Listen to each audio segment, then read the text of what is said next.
Happy Friday. Yes, sir. They don't make it. They don't make it easy for you to find the start of the tape, do they? No, they never do. Hello there, everybody. Happy Friday. Hope everybody had a good week. As you can tell, my voice is a little off. I'm dealing with a little bit of a cold. No. So I'm going to be talkative, but I'm also going to turn on music tonight because it's a crafting night. And we're going to talk. Makes the time go by. Yeah. So let me know in the chat if the music is too loud. So I need you guys to be the ones to tell me to turn it down or turn it up. How good are we here? It seems there's a good level there. I mean, I can hear it, so I don't know if I need to turn it down or turn it up. Come on, chat. You got to help me out here. I am not turning it to 11, Ed. It will deafen everybody, including me. Do you want to purchase my hearing aids there, Axion, sir?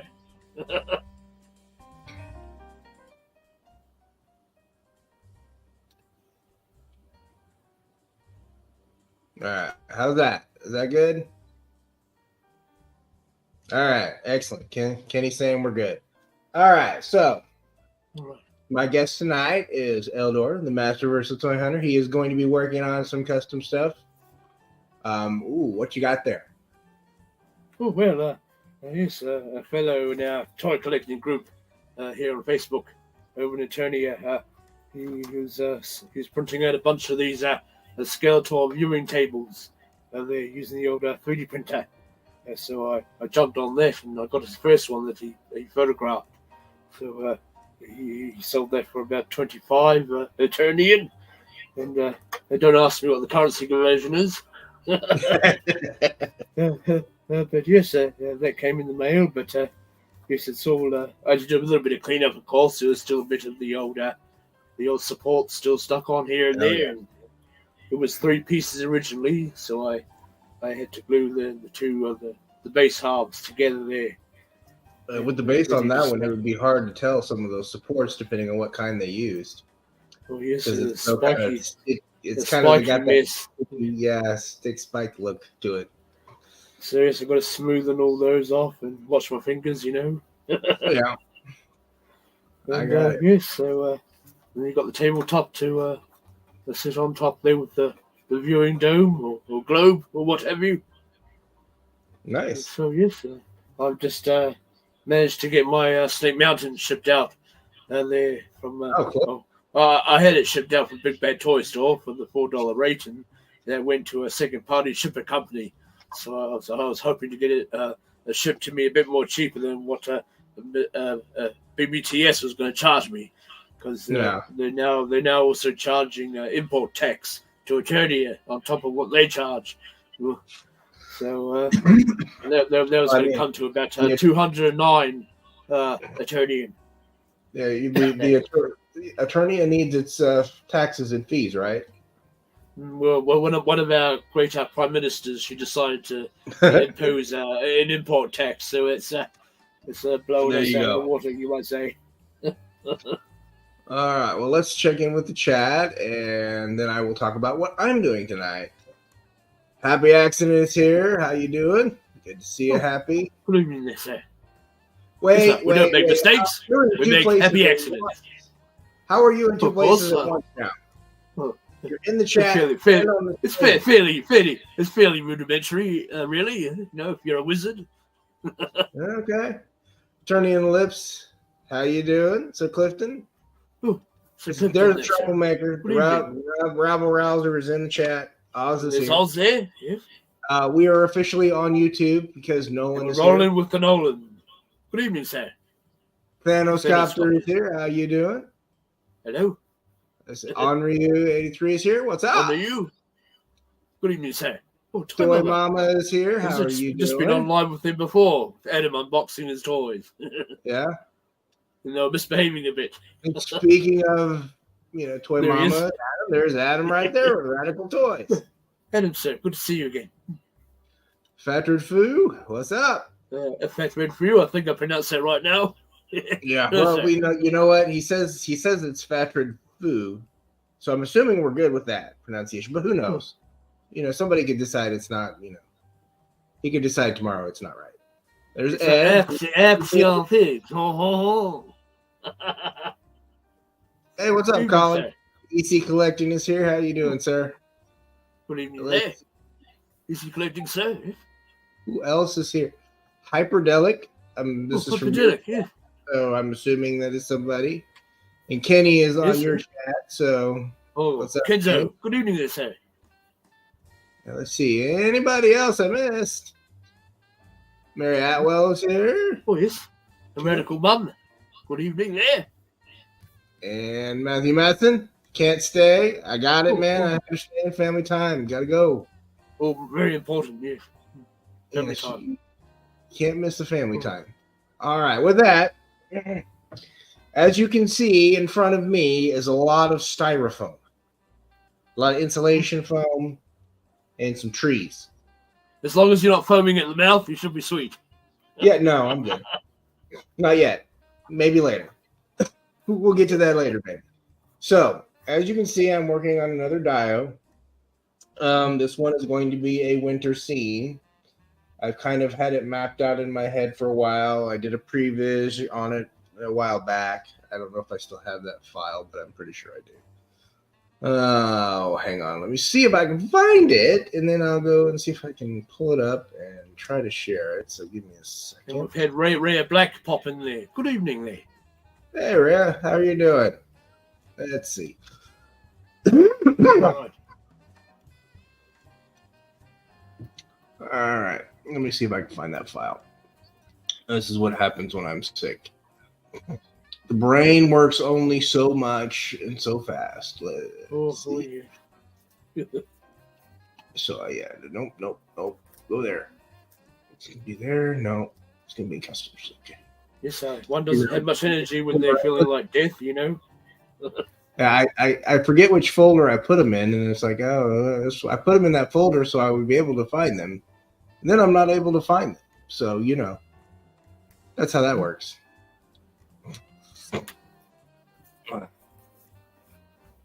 I'm just going to start sanding a little bit here. So let me see if I can. And get things ready to fill in all the 3D printing gaps with this Tamiya sort of putty paste. You have to work with it relatively quickly because it dries fast. Yeah, this is the backdrop for the piece that I bought. So this is what the backdrop of my snow scene looks like. So I'm kind of at the bottom of the mountain, I guess. It reminds me of a dio I made with the old Kenner Imperial Atat Walker. Yes, I made a little bit of a snow base for it, and I had a scene of the other walkers in the background printed off, and just stuck that onto the backing board of the shelves, and just plugged it all in there. But this is my 3D printed surveillance port. This is piece one. This one I printed it out in multiple pieces, but I've done a little modernization of it. It notches into the actual foam. Now, my foam is in a few pieces. I've got some of them are already pre-glued, like this corner piece. It's actually going to be a diagonal. And the piece with this one is already glued down, but these middle pieces aren't glued down. I marked the holes where I wanted the trees. So I'm going to be using my foam cutter to get those out. So that's why my mask is yes, here. There's some ventilation there. You do not want to... Hello there, Alison Troy. Good evening. You do not want to inhale the fumes of cutting into foam at all. It is not good. Do we have Allison come in? Wait. Yes, she's just up above. Yeah, there she is. But she's under her name account with a new picture. Interesting. I haven't seen that one yet. So, and then I'm going to be doing some spray foam for the the first layer of stuff, and then I'll carve that off. I've got high density and I've got low density, and I don't know which one I'm going to go with. So I'll probably try them both. High density or high definition usually means it's a tougher foam, I suppose. Yeah, it's the type of foam. The low density stuff expands a little bit more and gives you more air bubbles. The high density is a little tighter. Right. It's just a matter of, I don't know which way I'm going to like the look of it. It's not necessarily anything that has to be a particular way. I see you have to watch how you spray that stuff on. Very little can sometimes produce quite a bit in itself. Oh, yeah. You always have to be very, very, very conservative with what you put on because it does expand. Yeah. I hope the camera's not picking up my ketchup thing there. Yeah. So. Too much, at least. Goodness. And then, after I get done with that, I'm going to use these little nested bowls of my son's that we use to help him with, obviously, numbers and stuff, and let him play in the water with them in the bathroom. I'm going to use these to make basically a rock formation out of foam. So I've got my scrap foam over here. I don't know if anybody can see where my hand is, sort of, they can. And that's where I'm going to be working on that. So, and then we'll just talk about, what you're looking forward to in 2024 as far as toys go, or life in general, and how everything's been going. And other than that,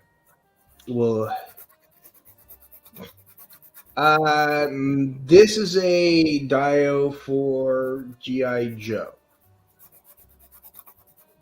It's very similar to the dio I did for my HISS tank, except instead of being his tank is the Killbox Valley. This is more of a a snow mountain where the path is diagonal instead of straight. I wanted a little bit different look for the next one. And then if I get done with all of that, then I will go to. I've got this balsa wood that's underneath down here. And then I'll be doing basically a ramshackle shack for my swamp diorama for my dreadnoks. How did you go with the old HISS tank? I hope there's no broken pieces or anything. I know some people had trouble flipping out the stairs on either side. No, my HISS tank's in great shape. I think Punk with Toys, Lawrence brought that up, but looked like the stairs on his were fine. Yeah, there's some minor things. Mine have been fine. I haven't had an issue with them. Doesn't mean I won't. Beast of a toy, though. Oh, it's massive. So I mean, it's definitely makes you rearrange in your head how you want your collection to be displayed because it's a real estate eater. Yes, so see, I only have a small shelf space for my G.I. Joe classified, so no, a vehicle that size won't fit, so I don't think I'll be going on that, but I might be keen on going into the Delta 17s there, those figures. And I believe he's announced that he's going to be making a helicopter vehicle to go with them. And those vehicles are not quite as big. Not all of them, at least. No, they're not quite as big. They're, I mean, technically, if you want to get into sizes, they're about 40% smaller than a. See, I used to have one of the jet planes there, not the was it the F-16 or whatever it was, the Sky Striker, I think. I had the slightly smaller jet plane. They had the wings that were angled forwards. The X-30 concept. Yes, that sounds familiar. Yes, and that was second hand, mind you. When I was at the time around the Rise of Cobra movie, I was collecting those figures and vehicles, and I had the. I had the big black jet plane there, and most of the ground-based vehicles, and even the stealth bomber, the Crimson stealth bomber shaped fighter. And then I found this vintage G.I. Joe plane on the old marketplace there, so I got that. But he ended up selling them all a good few years ago.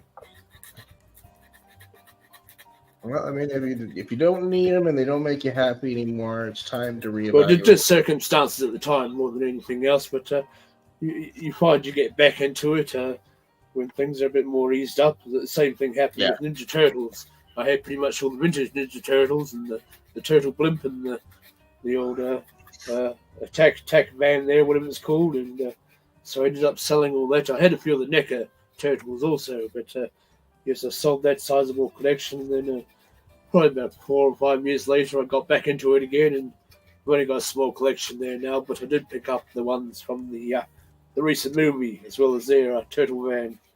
Yeah.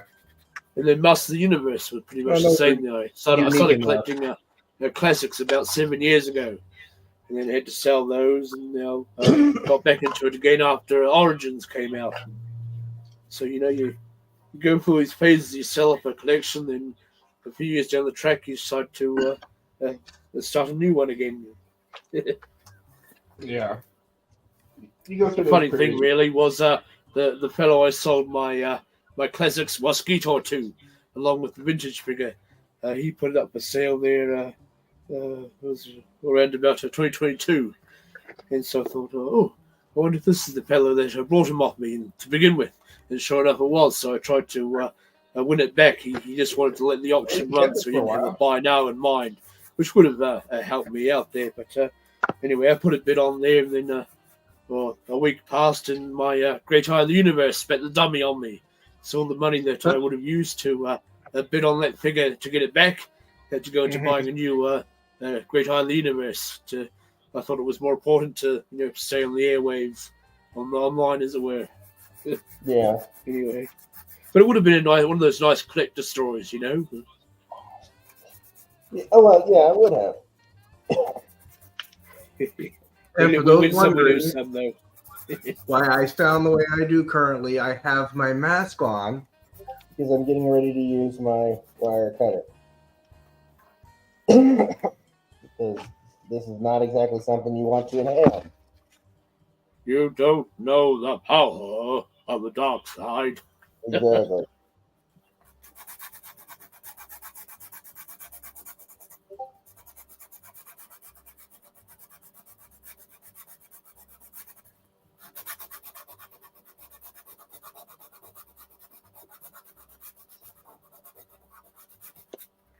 Oh, gee.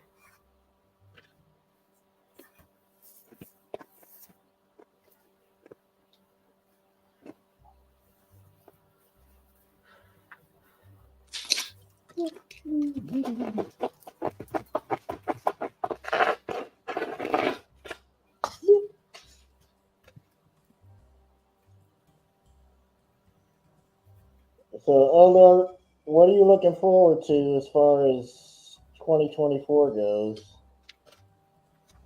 with your collection? Well, yes, there's a good few figures we're still waiting on that has shown up there at San Diego Comic Con, I believe it was. Your Extender and Cyclone and a Rock On or Stone Dar, one of those ones. And also Snout Spout, we're still yet to see there. And so I'm looking forward to hopefully getting at least one of those few into the collection. But I had missed out on a few like Ram Man and Clawful and a couple of those ones. Oh, the exclusives? Yeah. No. Ram Man and Clawful, they were just standard release Masterverse figures, I believe. But just looking forward to seeing what exclusives are coming out there, even though I probably never will be able to get them. But I said the same thing about the Skeletor He-Man 2-pack in Masterverse at the time, because I thought that was all done and gone, and the few that were still remaining were either being scalped or, I don't know, one or the other. And then so it come time to buying in the Micron set, which you also come into the story there, sir. For these three fellows over here, rather. And so yes, I was up there at all hours in the morning and getting ready to get my clicking fingers ready, to buy these figures for these fellows. And yes, so the countdown had ended, and I was sitting there hitting refresh as you do, and yes, we're still saying sold out. Was I too slow there or something?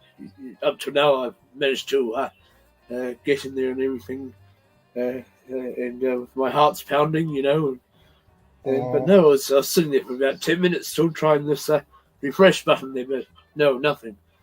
And I also had Adam, Radical Lord Toys. He was live, and that night also, and they were saying, no, it's still for sale there. Eldor said, oh, that can't be right because it's telling me sold out. And so it turned out, or that morning rather, I sent a few messages to Mattel there. I didn't know which one they would pick up. I did the one through Mattel Creations, and then I Facebooked them, messaged them that way, and just left it at that. And yes, a lady got back to me, I think, the following day, and she says, apologies, but we're temporarily unable to ship to Eternia. And, okay. And she continues, we're very sorry about that, and feel free to choose from this list of in-stock items as an apology. We'll ship it out to you free of charge.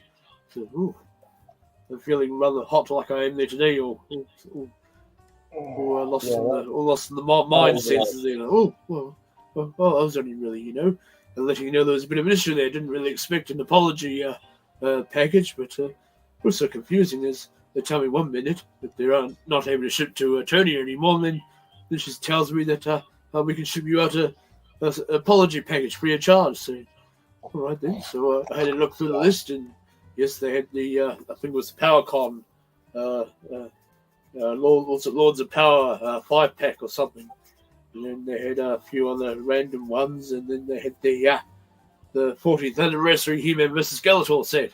I couldn't believe my eyes. I'll choose that set there, please. And sure enough, it arrived in a big, huge box there, and with very little bubble wrap, mind you, as has usually been the case for us over here. But yes, no, it was in good nick, and I did show that up in one of my miracles there. But yes, you never know what you might get when you think you're never going to get it. In other words, so yes, there was that, and sometimes it'll be interesting to see how they're going to manage the Powers of Grayskull a line or assortment of figures, because we know there's myself, Eldor, then there's Grey or Hero, and maybe a couple of the vehicles and dinosaurs there, perhaps if they feel so inclined to, and yes, we might see Shirilla, perhaps, or King Grayskull. We might get an opportunity to get King Grayskull there because he only came in the Eternia playset. So they may get a bit strange on us again and offer us another King Grayskull. Because at one point they were saying if it reached the 10,000 backers, they'll give everybody King Grayskull, and that upset quite a few because it was going to make the set special. You see, but I don't know. They can change their minds with the snap of the fingers, it seems. But, you know what? Saying one thing and doing a different thing, that doesn't shock me. I wanted to say hey to Terry, TJC, Toy Memories. What's up, man? TJC there? He's up awfully late because I don't know what time it is in the UK right now, but I'm sure it's like 1 or 2 in the morning. Gotta be. So I don't know how he's doing it, but I guess he can power stream with the group on Saturdays. We if he stays up late constantly, we can get him on that stream. Well, that's another thing. Speaking of TV shows, the new Doctor Who starting there. In a few months' time, I believe. They've shown a few specials on Disney Plus already, starting with David Tennant coming back there, and they did a bit of a woozy on us. They did a woozy on us as far as his regeneration goes, the bio-regeneration, so he pretty much split via mitosis.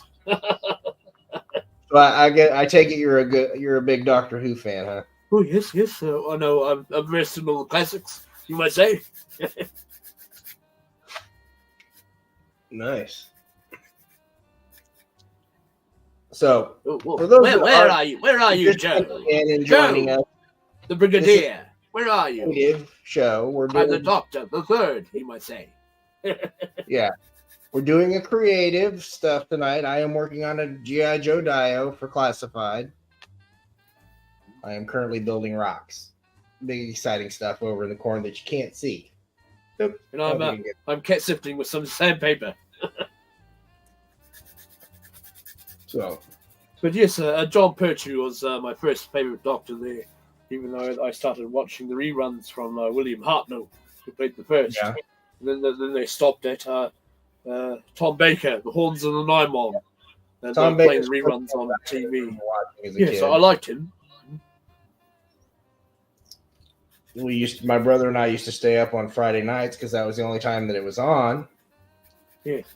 So we would stay up Friday nights, and that would, what we'd watch Friday nights. Of course, we'd get up. I think it was Tuesday nights for me when they did the reruns on the old Prime TV. It was right after Cheers, where everybody knows your name. Yeah. Pretty much like YouTube there. Yeah, exactly. YouTube has become the new family bar for some of us, where everybody knows our name. But then after that finished, they started replaying Star Trek: The Next Generation. So set up for that.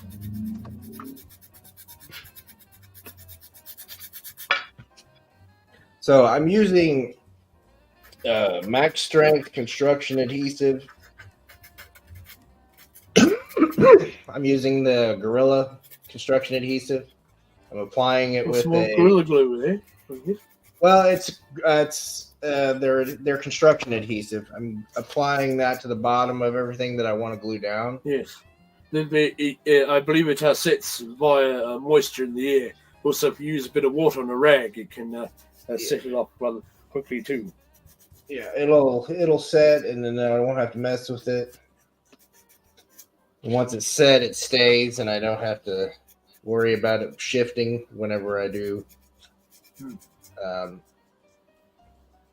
Cobweb there. Good evening, sir. Subject. Jacob is here, yeah. Glad you caught that. I missed that. And I pre-ordered the Ecto one, the Ghostbusters there. Oh, you did? Okay. I've got all the re-release of the Kenner-like figures, and they're all minty fresh. So just needing the older Ecto vehicle there, but I do have one of the little Matchbox Ecto ones there. Yeah. So you're a Ghostbusters fan? Oh yes, a little bit of the old Ghostbusters there. I also brought the bright features. I also brought the Neutrino wand, the bigger version that came up, but it was all blue. You see.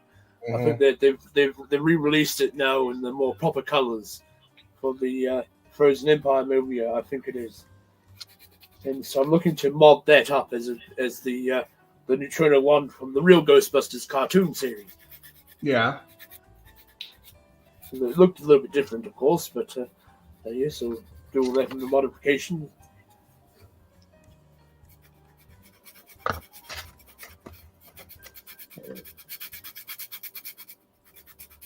Oh yeah, always, Terry. I'll come in if I can find. If I'm on YouTube and I see somebody that's somebody that I like hanging out with, I will definitely go onto their stream and hang out with them. So, and yeah, and the game we were playing was obviously one of my all-time favorites games, as far as that Xbox 360 generation games. Okay. He was playing. My 360 didn't fare too well in the end. I got the shingles there one day, and I ended up using it to watch all my DVDs and what have you. Of course, it had better scanning there than my older DVD player, and I think binge watching Babylon 5 was about all it could take, and it gave me the red ring of death there eventually, and I had all the Matrix numbers going all over the screen. But then a friend over in the US surprised me with one of the new Xbox One, I believe it is. So I had a knock at the door, and a postal was there with a big box. And, oh, what's this? I never ordered anything. And sure enough, I opened it up, and there was a brand new Xbox One in there with the Tomb Raider game. But I didn't do too well with that game. I couldn't get past that one. We had to try and jump across the bridge, and 50 times landing in the water, that was enough for me. Yeah. All right. So I'm going to be taking pieces apart. So lift up my. This is why you do diodes and modularity, folks. Oh, yeah. Make your dioramas modular. Well, so it pays to do it in a relatively good number of stages, because then you can get to the details and do all the painting. Of course, if you stick parts on that are hindered and you can't get your hand in there properly, then you can't do what you wanted to do. Exactly.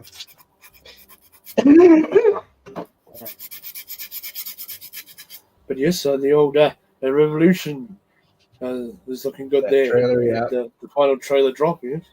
It looks fantastic. So I'm looking forward to getting a few figures out of there, like a Rio Blast, and we've got to look at Leech, and a few more of the Evil Horde there, Mantena. We saw Grizzle over there again. I need a Mantena, that's for sure. I need the weirdos. Give me the weirdos. I believe he looked rather good in classics there. Yeah, give me all the weirdos, and I'll be a happy camper. But yes, I've been envisioning what the old Snake Men might look like if we ever get those coming out. And of course, I've started a bit of a custom King Hiss at the moment using. I got given a spare vintage King Hiss, you see. So I took the face. I whittled off the face of the headpiece there, and then glued the two halves of the helmet together, and that's over the new Eternia Faker head sculpt painted in the skin color. And I sculpted his eye mask on there as well, but still a few pieces I have to buy to start on that custom a bit more. And I saw that you were doing the Faker with the Masters of the Verse head. So funny you should say that. I've got him beside me there. I'm not going to work on him tonight, though, of course, but yes, I thought it might be good to bring up, because I've already started doing a bit of sculpting after cutting away his one side of his face there. So thankfully, Ace made the heads made out of a nice soft plastic. Oh, that's good. So I was able to cut away sort of. I was able to remove the hair also. That wasn't quite as hard as half of these Master Race figures I've customized. Just put it in the boiling water, and then it popped off fairly easily. And yes, so that allowed me to get in there and design my cutaway in the face with a pen. And I just used a scalpel blade and, just cut around the sides, the outside line there. And once I cut down deep enough, I then took it from the sides a bit vertically or horizontally. I don't know which one you say, but got the blade in there and straight carved all that out there. But I kept the portion of the brow and the eye, of course, just cut under the eyelid, and then chiseled away his eyebrow there. Of course, he wasn't going to need that with his exposed robot look underneath.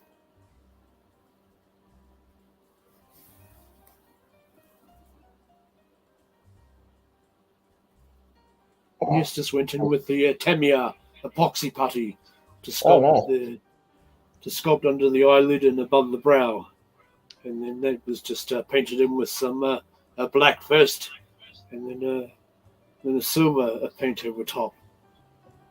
Very cool. But I won't be using this body buck though. I'm using the body that came with the new Eternia Faker. Okay. So that's I did a little bit of work on showing some battle damage exposed on his leg.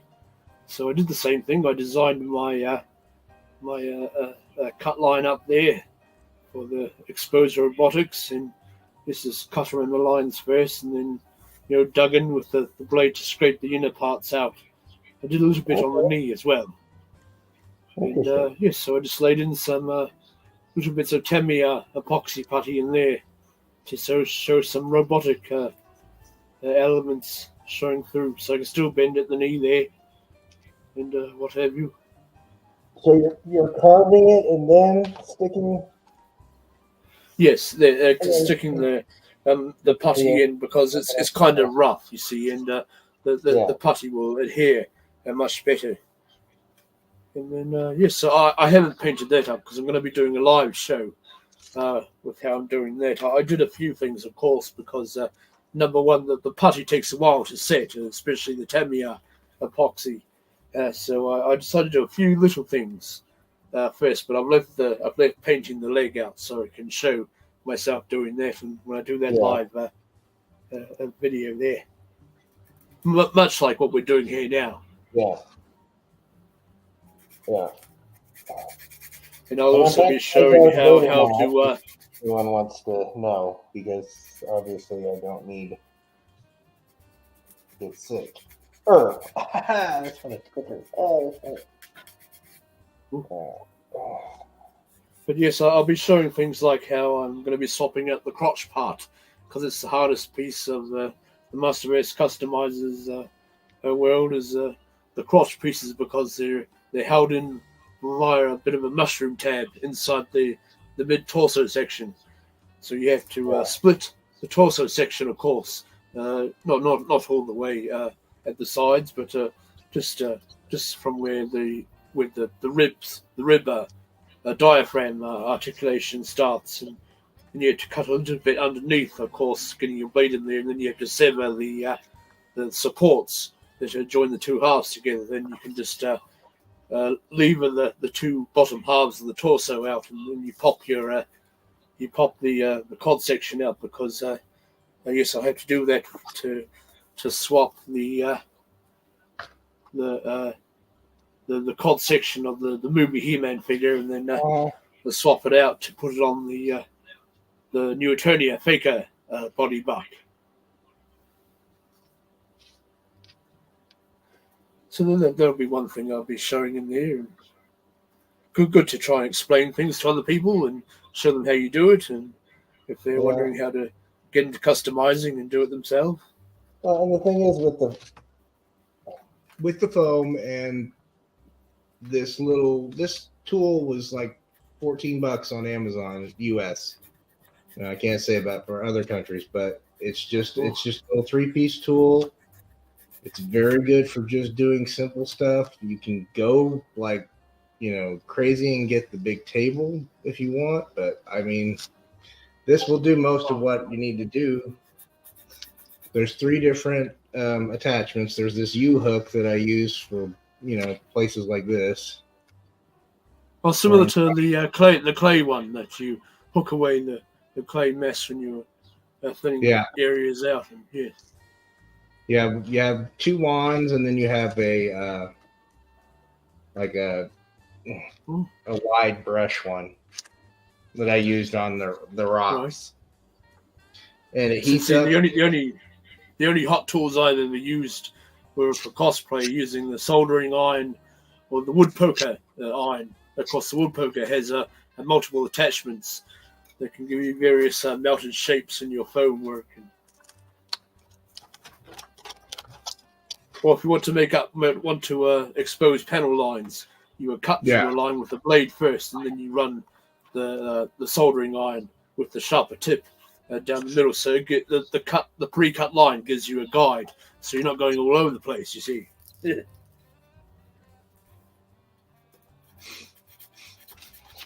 Oh, Ken there. Good evening. I'm not sure if Ken is being sarcastic or if he's being serious there, but I'm. Yeah, you can't see my head, but you can see what I'm doing, and it's more important to see what I'm doing than to see my head. People see my head enough. They saw it last night on Toy Domination. Oh, how did that go there? That went well. It went well. It was a very good conversation. It was very interesting. Yes, I had to catch up on that. Here's some good content out there. I'm all do you talk about his games and he plays with the figures? No, we didn't do the game, but we were talking about Classified, but just in general, the way that he's positive and tries to stick with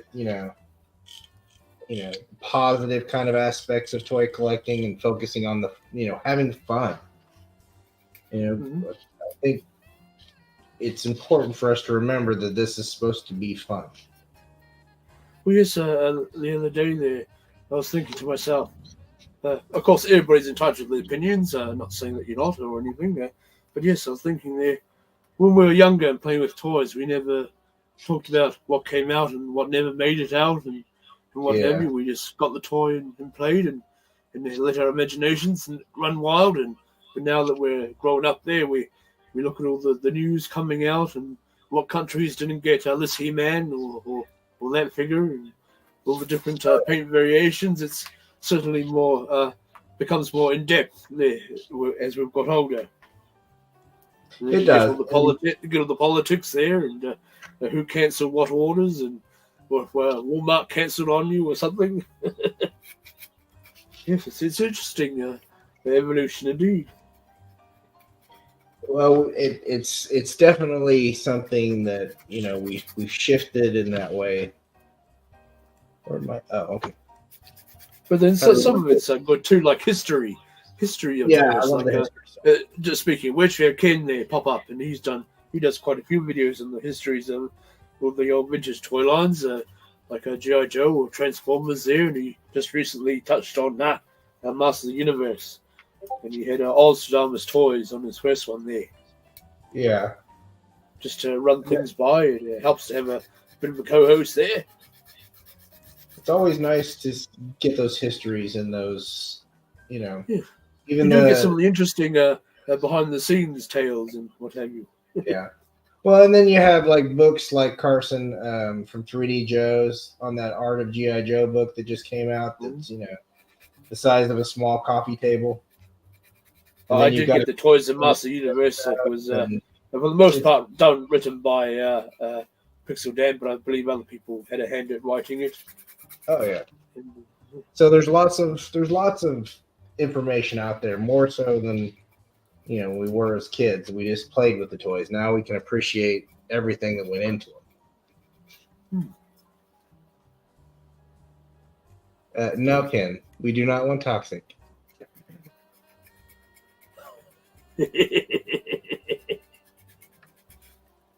You go toxic, and you're gonna have words. Yes, I was just sitting there one evening, looking at all my toys on the shelves there, and it just the thought popped into my head there, how things have changed from when we were young, what have you. Yeah, I mean, I think we missed that. I kind of miss that, going onto the toy aisle and not knowing what's there. You know what I mean? I miss that. Yes, I remember how we used to have all our toy stores. Just as soon as you walked in, it was like a bit of a corner dairy there. Had all the toys on all those little wire shelves, and there was more toys than you knew what to do with yourself, really. Exactly. Yes, I miss the look of those little shops there, but I believe there's a few in operation here and there over in the US that go back to that sort of way the stores used to look or something. Yeah. It's always, I think we've information overloaded ourselves now, so we kind of miss some of the surprise. Because of course you get toy smiths there dropping what they're making and what have you, and back in the day I never saw any of that. You just walk into the toy store and see what you can find, Yeah. And if you were lucky, you got pre-orders, and if you were lucky, that cross sell told you which figures you needed to have, right? Oh yes, and the old kind of pamphlets that came with the Power of the Four Star Wars figures. Yeah, cross sell, the pamphlets, all of that stuff is fantastic. I miss some of that. It is. there's just some of those nuanced things that we don't get anymore because we've kind of changed in how we do it. Yes, I don't see any of the toy ads there anymore like we used to. I think someone kicked up a stink over there in the US of A and said, "Oh, stop playing these toy ads" or something. I think he didn't have many toys when he was growing up, or when she was growing up, and one of your politicians over there or something. So I think they had to move to making movies or TV shows to sell their toys. Yeah, I don't know. Isn't it now? It's all cleaning products and health products and whatever. Yeah. I like the one of the I think of the Chinese man with the spray and walk away. You're spraying away your weeds and your moss men growing on the driveway there. Oh, yes. Taking shape there, sir. I am switching this around so I can get to these other two holes. So I try to get these trees at least some of the way put in. They're not as smooth as I would like, but you know what? I really can't complain. Ah, that's where my other pencil went. Had to go get another. I couldn't find my pencil. I was like, where did my pencil go? And then I just found it. Don't tell me about finding your pencils there. Yeah. I swore I had it beside me. What? It's my old age, I think. But yes, mind you, though, some of the ads are quite funny there, like the spray and walk away fellow I was just mentioning there. He got spray and walk away. Then he comes back a few minutes later. Look, Lycan's still dying. I walk away. He walks off and he comes back again, says pretty much the same thing. Nice. Yeah. Yeah, no, you don't see hardly any of the toy ads. I think the last I saw with all the Nerf guns here. I don't know how many years that was ago now. What's funny is you would think that, they would do a lot of toy advertising on toy. So probably all saving money nowadays, But they don't. So it's kind of an interesting thing. Oh, they're doing the advertising somewhere. I mean, I just don't know where because, television and that type of programming has really changed. People don't, they don't sit down to, regular television that often anymore. Most people do streaming where they're binging the entire season. Yes. And then it's like the whole thing with toys too, mind you. Yeah. People are coming out saying children not playing with toys there much anymore. It's all the Fortnites and the computer games now and so forth. Yeah. They're not using their imagination. They're playing in someone else's pre-made up world, as it were. Well, technically, we were all playing. You're losing it. A little bit of something. It's an active versus passive imagination thing. Video games are a passive imagination. Toys are an active imagination. I suppose there's an element of doing what you want to do, like going into this door or shall I kick in that window or something, but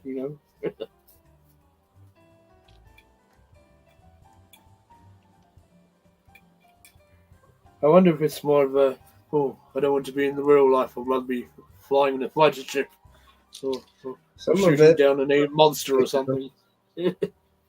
Some of it is, I want to be out of this space for a while. It's like. On the other hand, if you keep outpricing your customer base, then you're not going to sell that many toys that way either. Seems to be a going theme recently with companies testing new price points.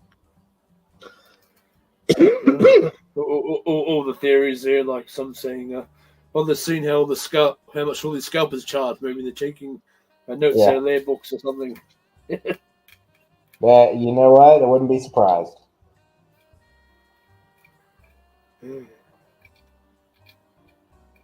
But really, they're pretty much playing it safe because most of this stuff should almost pay for itself if you produce it in enough quantities there.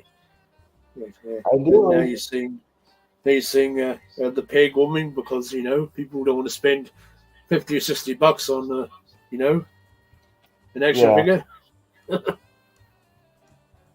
Well, I mean, somewhere along the line, toys kind of lost their mind with pricing here. But that's kind of a function of the world we live in. I see you go into all these dollar stores, and they have all these toys made by lesser-known toy companies. You pick them up pretty much for $2, or you buy that for $1. Yeah. Pretty much at all these $2 stores, and some of it, by the looks of it, you'd almost pay $14 or something, and you're picking it up for $2 or $5. Yeah. The quality might be a bit sketchy, but not always the case. What's up, Skydro? Yes, I sound like I'm Darth Vader currently. I am currently in my Darth Vader mode. He is not your father. No, I'm not. I'm trying not to die. Let's see. I cannot read that name, but I will try to pull it off for a second. Then try to. Nope. There it is. Mr. Hoodie. Oh, Mr. Hoodie. Good evening, sir. Have you heard of the story of Darth Plagueis the Wise? Yeah, exactly. I'm beginning to. Oh, I thought it wouldn't be a story the Jedi would have told you. He could keep himself and others from being sick.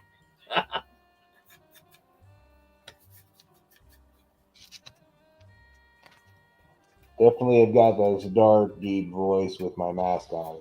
Kind of cool. Exactly. Just need to get me a rebreather and I'll be all set. All right. Take a break from that for a minute. Do my dry fit. Beautiful. Looks good. And yes, I'm leaving gaps in case people were curious. I'm leaving gaps. They're not perfect. They're intentionally not perfect. Oh, we all have gaps, so no one's perfect. Yeah, exactly. We all have gaps. Although I do have a lot of junk now because I need to. Oh, random diorama. Good evening, sir. What's up, John? Now, now after my show, by all means, go visit. I'm sure he's doing a show tonight, aren't you, Random? I would imagine you are. If you're not following Random Diorama, you need to go follow Random Diorama because he's got cool stuff that he makes. So I think he's usually on Friday nights your time. Yeah, he's right after. I try to pop in there and see what he's up to. Yeah, he's usually on after me, or right around the time that I'm getting off, 10:30 or 11, my time. Yes, I was calling the midnight hours there last night on a little toy experiment project that I'm working on. You might recall the Trimaxion drone ship from Flight of the Navigator. The boy flies around. Yes, I was kind of inspired by Ramen Toy there with all his Machina cars, vehicles that transform and fulfill different operations. So I thought, because in the movie Flight of the Navigator, you see the drone ship take on a different flight mode there to easily slip through the thick atmosphere of the Earth. So it becomes like a bit of an arrowhead. And then he zips off there at almost the speed of sound, Yeah. So I thought it might be a fun idea I see a lot of people are 3D printing the drone ships out there and so forth. And one model you can get all the different steer forms because they did that effect in a bit of stop motion.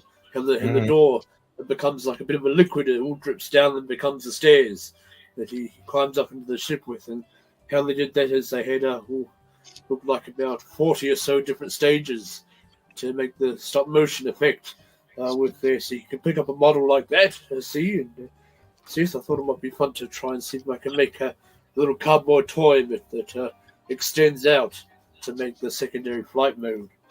And I thought that might be fun to play around with there. Yeah, no, I saw that. I was curious how you were going to try to do the engineering on it. Yes, I ran into a bit of a roadblock there last night, so I was just thinking it all through. And sometimes concept doesn't quite play out in reality, so you have to play around with things a little. Yeah. So for all of you curious, what I'm doing is I'm making this easier for my thing to go in and pull out the stuff that I need to get out of this. Mm-hmm. So this is one of the things that I do. Not everybody does it. Everybody has their different techniques. This is just what makes it easier for me to do, especially with this hook. And I suppose I'm preparing this Skeletor's viewing table to fill in some gaps there using a Tamiya, more of a paste putty in a tube there. Yeah. And that'll hopefully smoothen over all the 3D printing gaps on my table, and hopefully I have it ready. It's supposed to arrive by the 17th, I think it's saying, for me there. So if any luck, I might have it ready there to put with my Snake Mountain playset. Nice. Well, I mean, we're getting the bone throne there with that.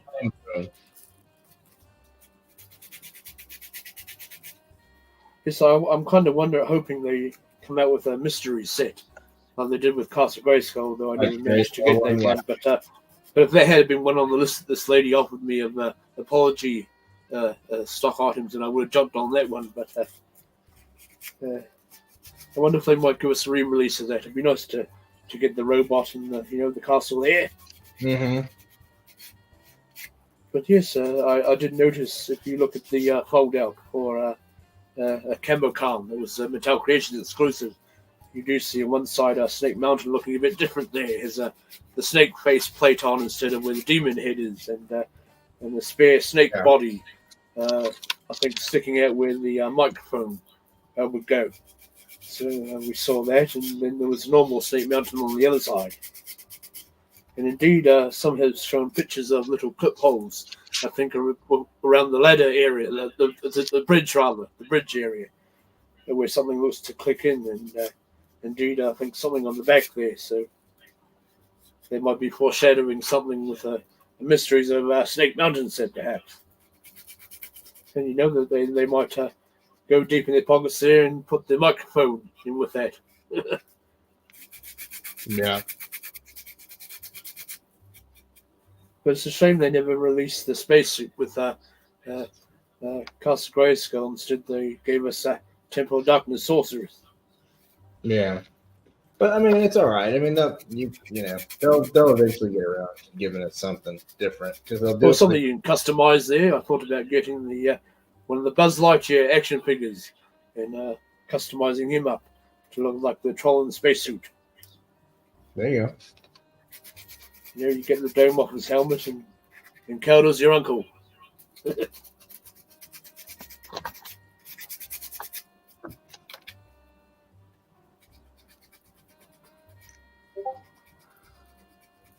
Oh, Largo there. Good evening, sir. What's up, Jim? Oh, yes, that reminds me. Yes, I see Jim and Wilhelm. They scour the toy stores there looking for the cheap army vehicles to customize up. Yeah. So there's that you can do also. And I see, what's his name? It's Chad. He bought one of those little missile playsets and made it into a Cobra base or something. Yeah. Sometimes you can get creative with stuff. Bit of custom paint and what have you. Yeah. So I see you were adding a few bits onto vehicles or something, weren't you, at some stage? Yeah, no, a little glider thing. Yeah, I've got a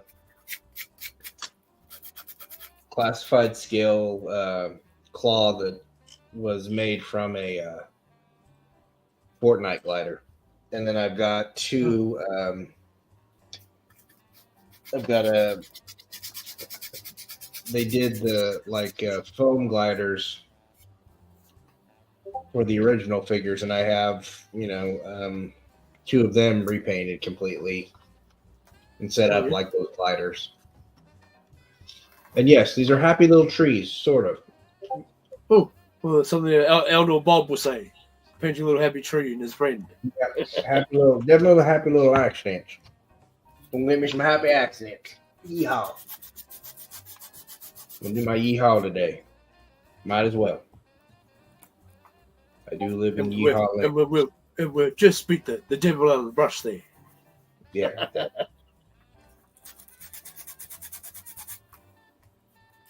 The only thing that's bad about this particular wand is that it does create a lot of magic strings. enough.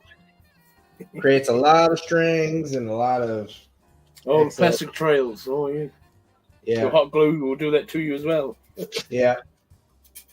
And also the what's it called? The F2 adhesive glue. You have to paint the two surfaces with it, and you get after a while when you're dipping your brush in that, you get the old strings forming. I think we're good.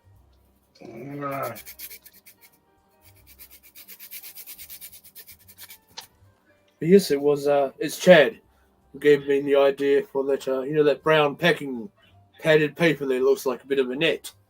Yeah. Put in when you were shipping stuff out. He mentioned in one of his videos because another fellow had got him the septic tank, and as he was opening it up, he pulled out this sort of netting paper out, and he pulls that aside and says, "You know what this stuff is good for?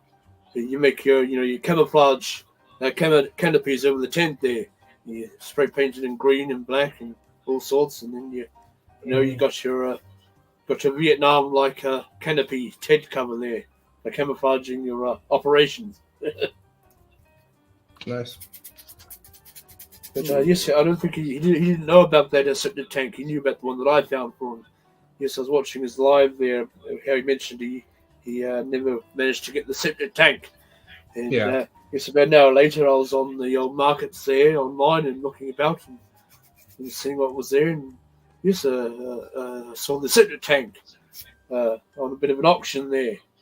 And so yes, I messaged him see if he'd like that, and he gave me the money so I could pay for it, and I bid for it on his behalf. And there's a bit of a bidding war there, exchanging 5 mouse clicks, but I came out on top. And so yes, I shipped that out to him, and it was a bit more complete, though, mind you. It had the little hose piece that sticks into the water squirting of the turret there. So you can bend it so you can shoot around corners and so forth. Yeah. But yes, he had the plunger, and he even showed off the one that he got given by this other fellow. He says if you can get pressure resistance by covering up the nozzle where the water comes out, it's working properly and all this jazz. So yeah. Yeah. Yeah. Where did I put that? Oh, there it is. All right. What did you? But usually all these years later, all those little small pieces like hoses and whatnot are missing off these toys. Yeah. Well, I mean, the vintage stuff, that's always, the risk is that it's a given, yes. You're not going to get away from that stuff.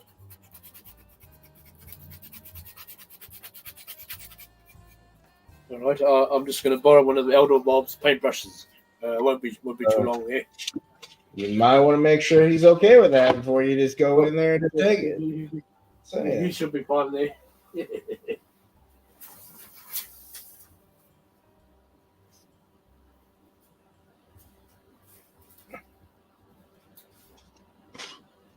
So I'm going to check in with chat. God, that stuff stinks. Just letting you guys know. That's what happens when I take the mask off, you said.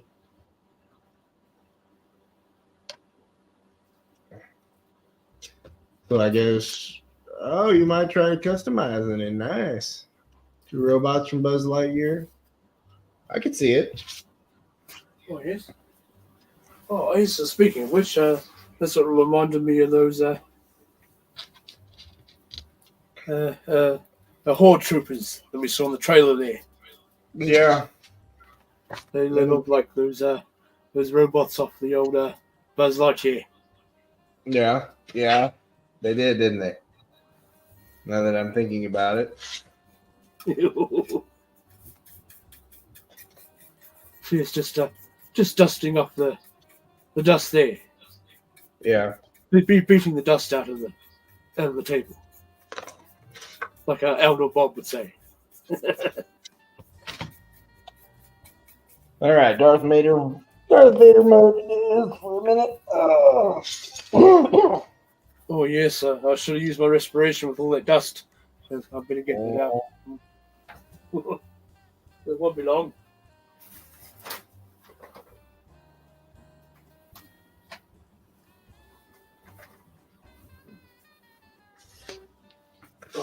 All right.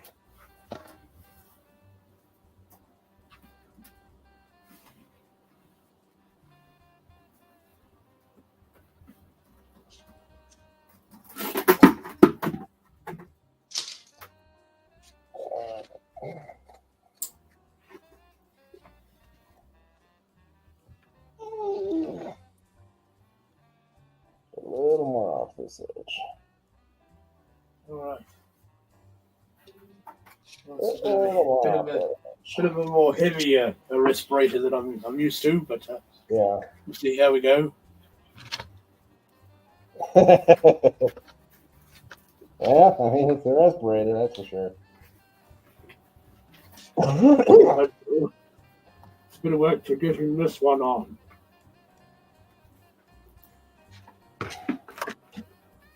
It'll work.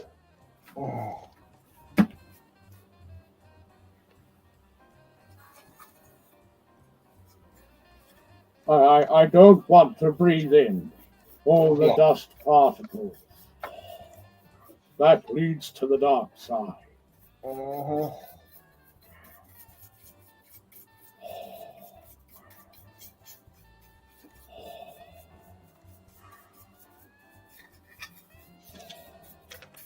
All right. Okay. Oh, I see you have constructed your own diorama there, Aaron. Your skills are quite complete. Yeah, maybe. I'm still learning. I'm getting there.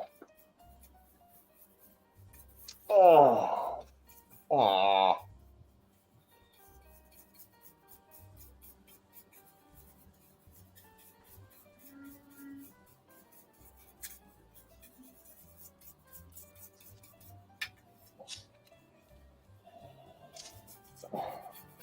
So everybody's probably like, why is he doing cutting the tree face out and then putting in a new plug?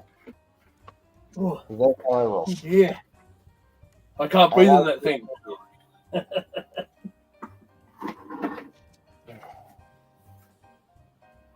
All right, so that's all the dust out, I think. Oh.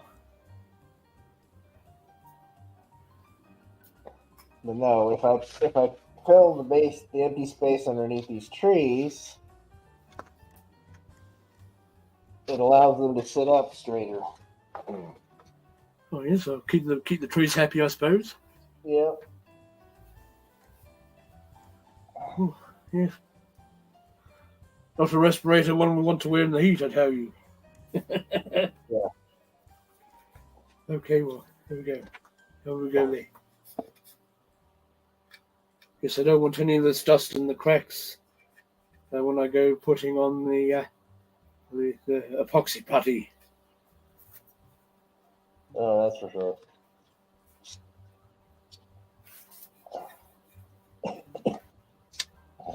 And of course, I've got my toothpick there in case any of the putty goes into the crackulature on the base of the table there.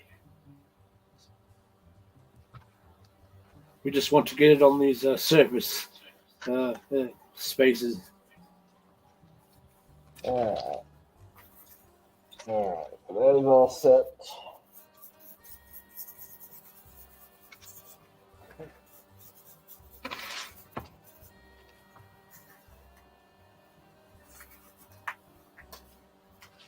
All right. We're ready to go there. Getting there. Definitely better than I was. I'm just trying to figure out what I want to put there.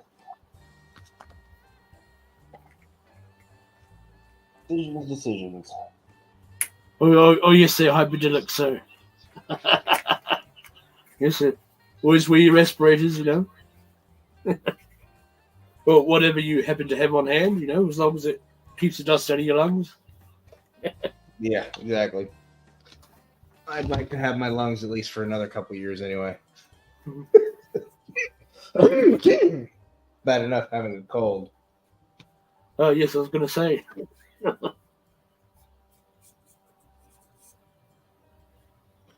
It's bad enough with colds as it is. Yeah.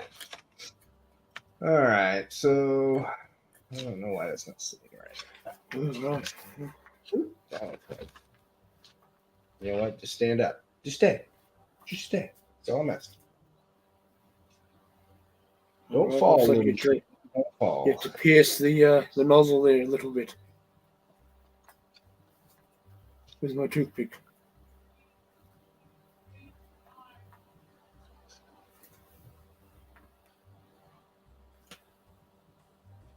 Oh no, the nozzle did it there. I mean the lid, rather. Right, let's see if we can get some of that putty off.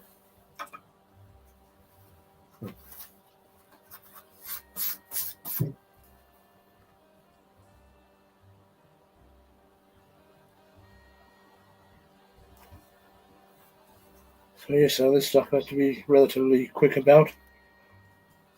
How long does it take to set? How long do you get with it? Oh, I don't think you get almost an hour. Not from the heat I have here. And of course, it depends on how much you apply. Also, because you said it was pretty quick. It's pretty quick. I might take a look at the. That means you don't have a whole lot of time to really sculpt with it. It's more of what you want. No, it's just more of a.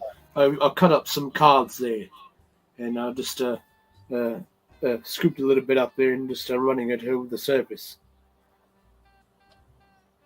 Those that work on car bodies will do a similar thing with your Bondo or your car body filler there. Yeah. So that's all I'm really doing there.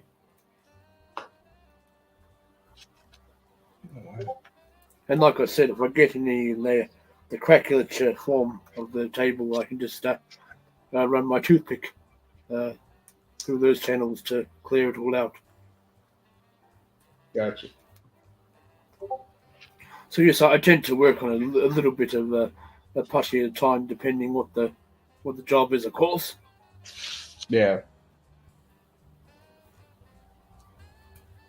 And because you don't want to leave the cap off for too long, otherwise you've got your putty setting on you in the tube itself.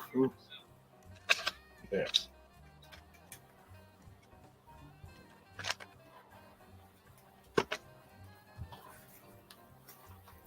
All right, so just run the toothpick around there to clear up those cracks.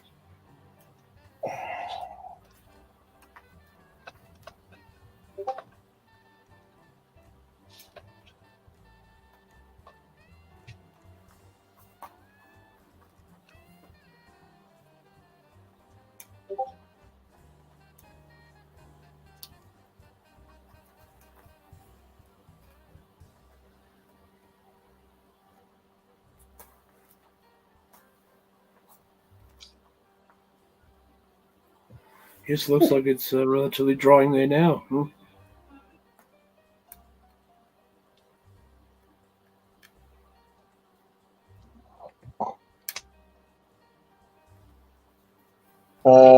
Yeah. Well, of course, like I mentioned, it is quite warm in this room. Just a little bit on that surveillance port, Jim, because the model that I got, the radar dish at the top was just ugly. Honestly, Ooh. I could not stand it.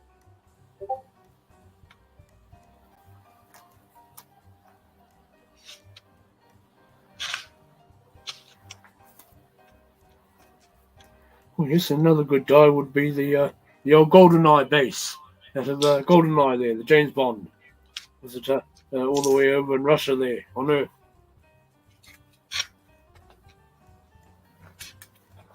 You have your big radar dish up there and what have you. Yep, I got my double radar dish up there just for the fun of it. I Frankenstein a lot of my prints, so a lot of my prints are not, they're not one print from one thing. They're like 2 or 3 different prints that I'll just, stick together because they look cool. Yes, I see Kenzo doing that with his battle armor project he's got on there at the moment. When he was doing one for Spike Hole there, he had the idea to add in all the spikes over the rivets and so forth. Yeah. Mr. Hootie is asking question mark. What's the question mark? I'm not.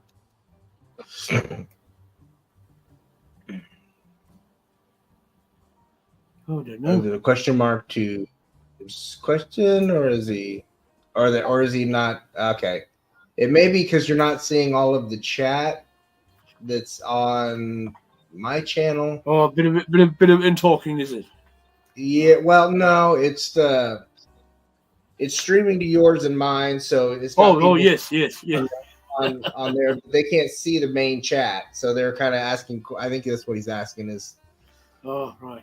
See, I don't have YouTube playing because if I have too many, tabs going there to lags on me a little, I find. But they know if I was on my channel that I respond to them. Well, you're watching me right now, so I'll respond to you if I was physically operating my channel live or Premiere for that matter. So, Mr. Houdini asked about your process for that table because he says his customs look like crap. Ooh. Usually, this is usually when you 3D print using not the resin printers, but the ones that came out first with the reels of plastic or the filament.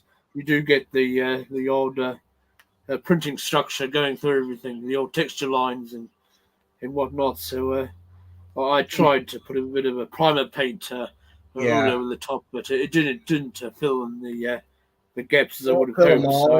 So I just gave a bit of a sand there, and now I'm going over with the Tamiya epoxy putty, but it's a paste form, so it's not like your 2-part mixed together Tamiya or your Milliput putty, which comes in 2 different logs. There, you have to cut it at 2 equal pieces, and then you mix them all up together there. Wearing your gloves there and so forth. And you supposed to have a little bit of water beside you because the water helps the putty to not be so tacky in your hands and stick to yourself. And whether this stuff here, the Tamiya putty in a tube, is basically like you've just mixed up a batch of Bondo or Carbonic filler, but it's already pre-mixed in there, so you know how much time you have to work with actual Bondo, so it's similar to that. And I'm just gliding over the surfaces that have the the odd 3D printing texture with just a bit of a cut up a card there. Just brush up a bit of the putty, and then you just sort of smooth it. Work it on over top of the surface there. And of course, you see there's lots of crack detail over the surface of the table there. So I've got a little a toothpick just to help, go run along those crack lines and clean it all out of the putty that I don't want in there, you see. But yes, it's well dry there now. Or on the way to. It's just sort of in its chalky stage. So yes, it didn't take long at all. Yeah, Kenny is saying the people with 3D printers are cheating. Yes, we do, Kenny, because we cheat, you cheat, we all cheat.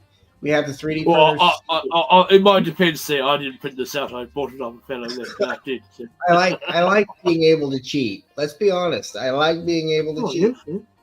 The rules are meant to be bent or broken, I suppose. Exactly. I you know what? I would love to be as good as Random is at doing like the building tables from foam. that's going to be way down the line for me. So until I do that, 3D printing will fill that gap. Anything that has to be a straight line pretty much has to be 3D printed for me. Because, yeah, that is no. So what battle armor are you doing next there, Kenzo? What about battle armor Mossman, perhaps? That'll be an interesting one. He got a scanner, so now he's really going to get into the... Oh, yes. It's a good one, the little battle armor idea there.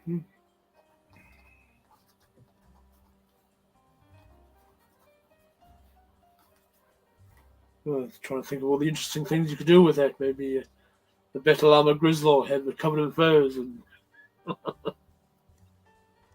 No. Well, and I find that there's times when I have to sand some of the filament stuff down, but if I'm going to do it, I'm going to use a hand rasp kind of sander with it's like they're little tiny ones. I don't really have to do a whole lot. Sometimes I just leave them with some of the imperfections that come from the filament.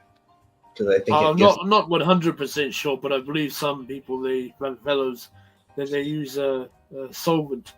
Liquid that they brush on that tends to soften and melt away the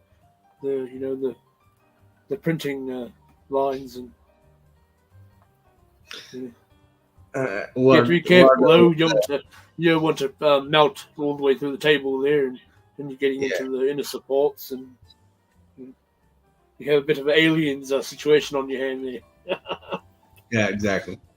Largo apparently has made a thing of mashed potatoes. Wait, no, he didn't. It was Close Encounters of the Third Kind. Yeah, I can see the Richard Dreyfuss kind of. Well, yes. I'm just saying. You see old potatoes on the plate, and then he moved to digging up the garden there and bringing it all inside. Exactly. All right. Well, the wife wasn't too thrilled, as I recall.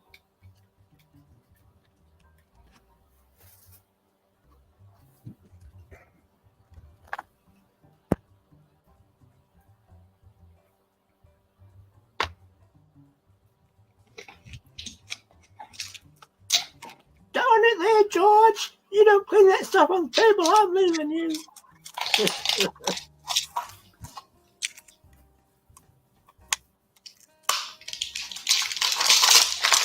Oh, there was an interesting movie there. I saw that there the other day, finally. The old Third Encounters there. Yeah. All right, so this is not a brand that I normally use, so we're going to find out if it's any good. Well, yes, it's not giving me long to work with this stuff, indeed.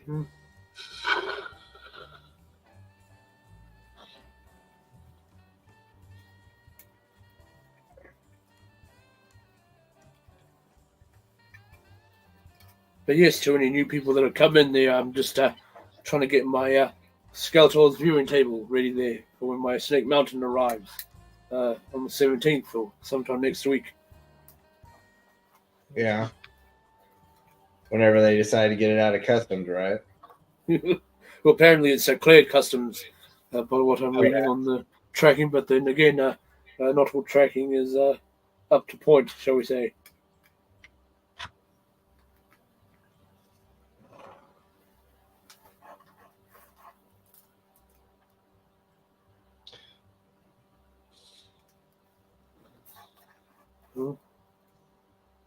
Yes, I definitely think the heat in my room here is having some effect on the putty setting.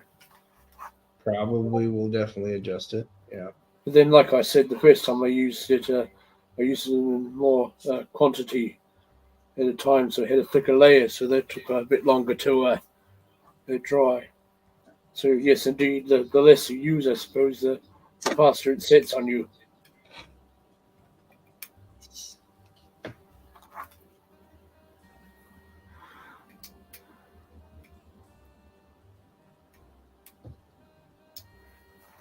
But yes, you can also get into it with a bit of a blade and carve away at it, or of course, there's always you can always sandpaper it down as well. Yeah. I found the Tamiya epoxy is much more easier to carve. It's more like a softer plastic, whereas your Milliput's more of a rock hard. Yeah, once the Milliput dry and finished, it's really hard. Why? Although if you put it on thinly, it's still fairly brittle, mind you, and will break. But generally, it sits harder than.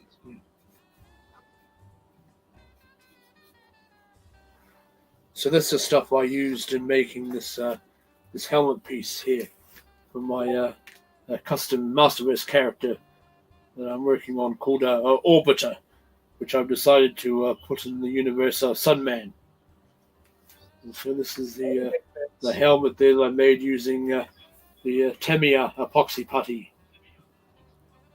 And I just made a bit of a shaping buck out of foam clay. That's another good stuff you can use also for doing various things like rocks or textures and things.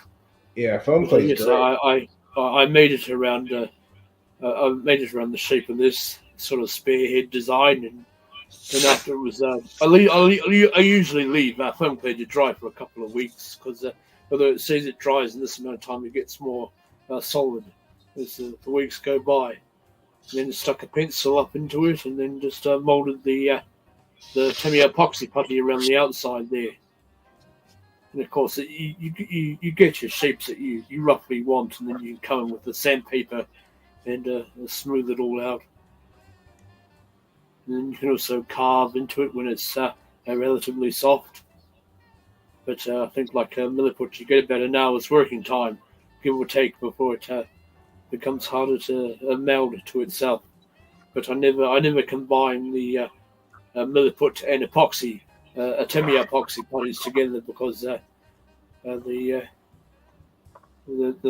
Tamiya doesn't quite blend in as well when you've worked on a surface and you want to let it dry, and then you sculpt a bit more onto it with the Milliput. It tends to blend on better there. But you can work it over the Tamiya epoxy putty once it's dry. It's just you can't do it the other way around very well. You can't blend the Tamiya onto Milliput. It's more of a thicker rubbery type of putty. Yes, drawing rather fast there. Huh? There's a few of the tools here, like a couple of sculpting tools. Here's one with a bit of a sharp point on it there. You get a pack of, I think, 4 different tools there.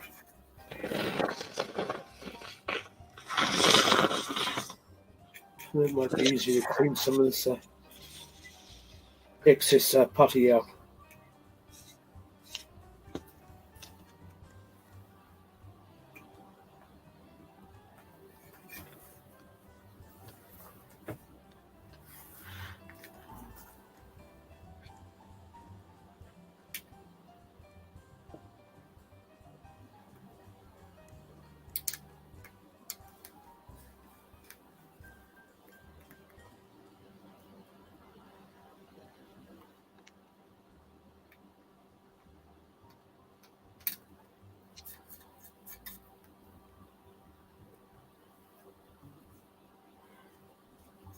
Another thing I've done a bit in my painting on props, and that is trying to get like a gemstone effect.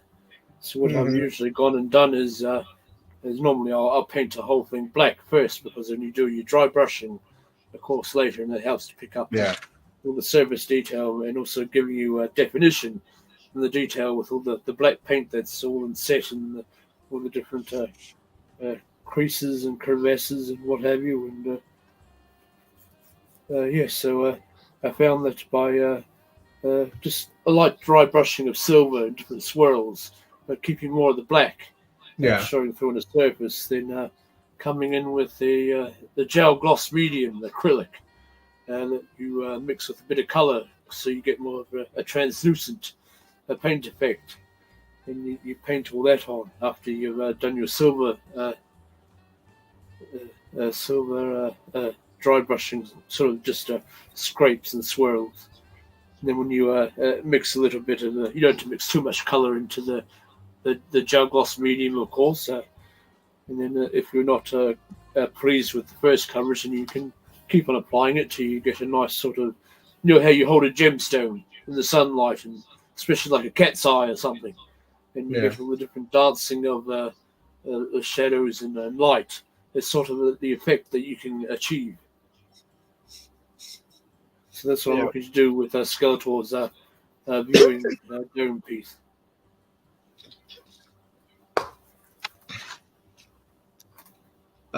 Mr. Hoodie is asking, are you using Hawks to fill the 3D lines?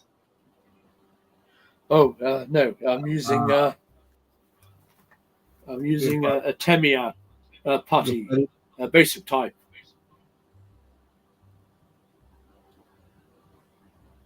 So this comes in a tube. Yeah. And then you just Jim's question, yes, you can use it, but you have to have the original whatever it is that you want to do. But those molds are only going to last for a little bit of time. That's what a lot of people do when they make molds. Oh, like the plaster of Paris there. Yeah, well, no, this is the basically it's like a purple jelly mold. It's gel mold that they use to like make dentures or imprints of your teeth. Yes, I think they get you to bite down on it or something like that. It's a two-part mix, and you can make molds with it. It just the molds don't last very long. Oh no, I don't believe they would.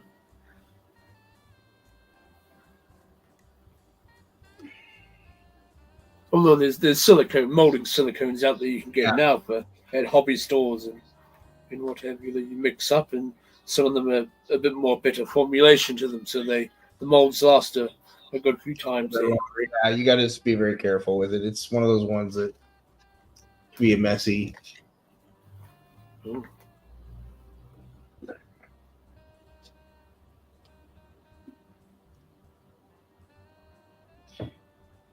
So yes, Mr. Hootidine, sir.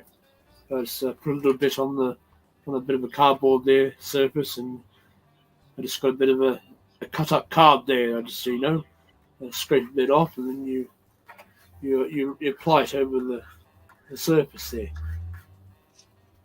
Usually, if you're covering up a screw holes or something, you'll clump it on so it rises just above, and then you sand it down to be flush with the surface.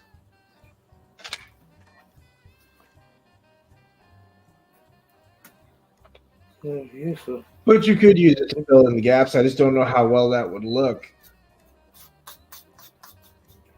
Oh, it's pretty much the same thing, You heap a little bit up over the gap, and then you just sand it down as you would if you were working with that Bondo or car body filler. Yeah, I mean you can get paint that does kind of fill them. It's paint primer. It's a primer and a paint in one. It's basically a two-part paint. Well, that would be handy. I had some. Yeah. But no, I got the skin. Quite a few of them. I got the skin to me for free in a care package, so not something I've normally bought for myself. Well, I have bought the Milliput a few times, but this is the first time I've been using the tube stuff. So this one's a white, I think. It was a grey. This is the grey stuff. Have you painted? I got a tube of the white stuff as well. Have you painted it yet to see if it holds paint well? No, I've not painted using the tube stuff, but I had painted on the likes of Milliput and Tamiya epoxy putty. Well, for one thing, I sculpted that sorceress statue I've been making. Yeah. Her head sculpted with using super fine white Milliput. I noticed that the paint scratches off. I used acrylic paint on that though. But, yes, I might need to try a bit of a solvent primer. I believe it's called. So I'm looking to get a bit of that stuff from my Faker Custom to apply over the face areas that I've been painting blue, to see if that will prevent any paint scratches. But usually, you have to handle it like a newborn baby there. Be gentle. unless you're using like an enamel paint, maybe, or something oil based. I don't know.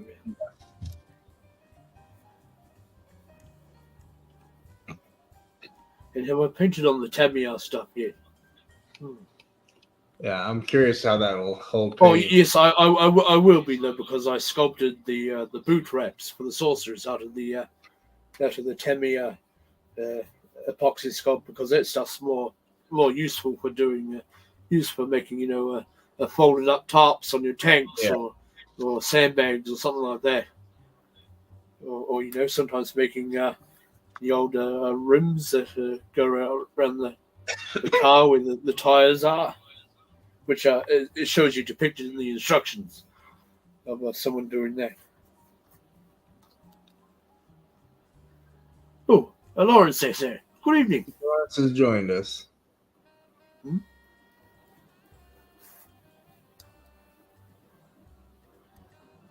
Yes, again, sorry to those in my chat that I can't monitor it, but yes, I'll say hello to you all, and if you can't, if you feel free to ask questions in the the lower comment section after this stream, then I'll get back to you and answer any questions you have. Yeah, and if you're watching on replay and you have a question, you can leave them for me on mine, or leave them for Eldor on his. We'll be more than happy to answer. I don't have all the answers. I just do what I do. Work from there. Yes, sir. And neither do I most of the time. I'm still learning things.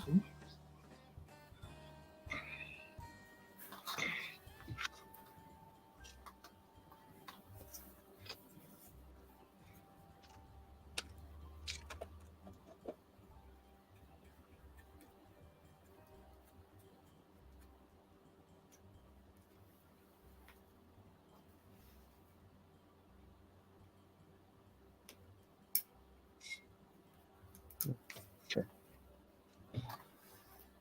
I'll squeeze a bit too much out that time. Pretty much starting point on this, but I am going to transition.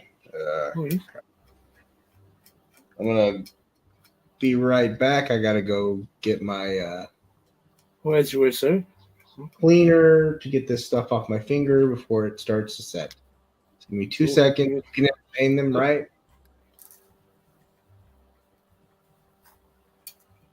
So yes, sir.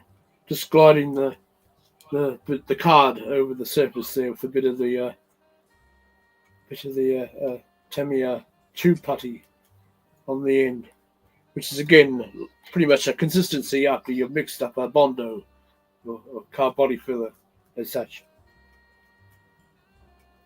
So a relatively similar application process. You probably use a bit of a scraper or a piece of wood when you're doing your Bondo work on the car, or some furniture perhaps. And bearing in mind you only got a certain work time to apply it before it starts drying on you. And because I'm applying it on a very thin amount, and the temperature of the room, of course, which it's been a rather hot day there today, it's setting the stuff off quite quickly. But usually you get more control using your Bondo or a car body filler, because the less hardener you mix in, the longer the Bondo takes to set, of course. So that also depends on the temperature at which you're at any one time. And then, of course, I don't want all this putty to go into the crack detail of the table, so I'm just using a bit of a pointed sculpting tool to get all that scooped out before it sets on me.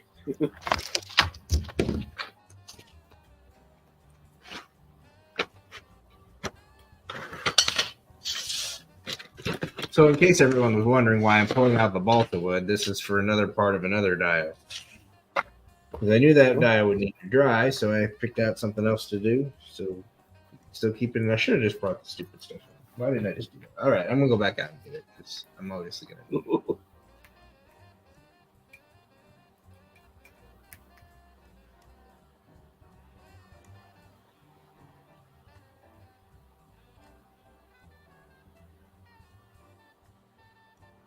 Oh yes, so you used it a bit there, Axion. So I don't recall if I painted on the 2-part stuff at least as yet. But by all accounts, I think it should take the paint all right. I think with the tubed stuff. If you work with spray foam, get this stuff. Foam cleaner. As long as it's not cured, it'll come off your hands. It'll come out of the tubes. You can use it to spray out the tubes if you haven't finished using the entire thing. Yes. Cleans off the stuff on your fingers. Can't recommend this stuff enough.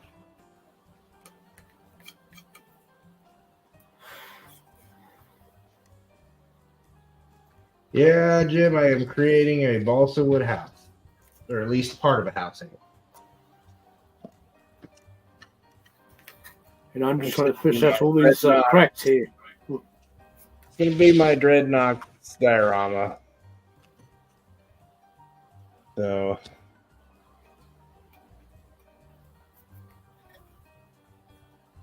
I think that's everything. Well,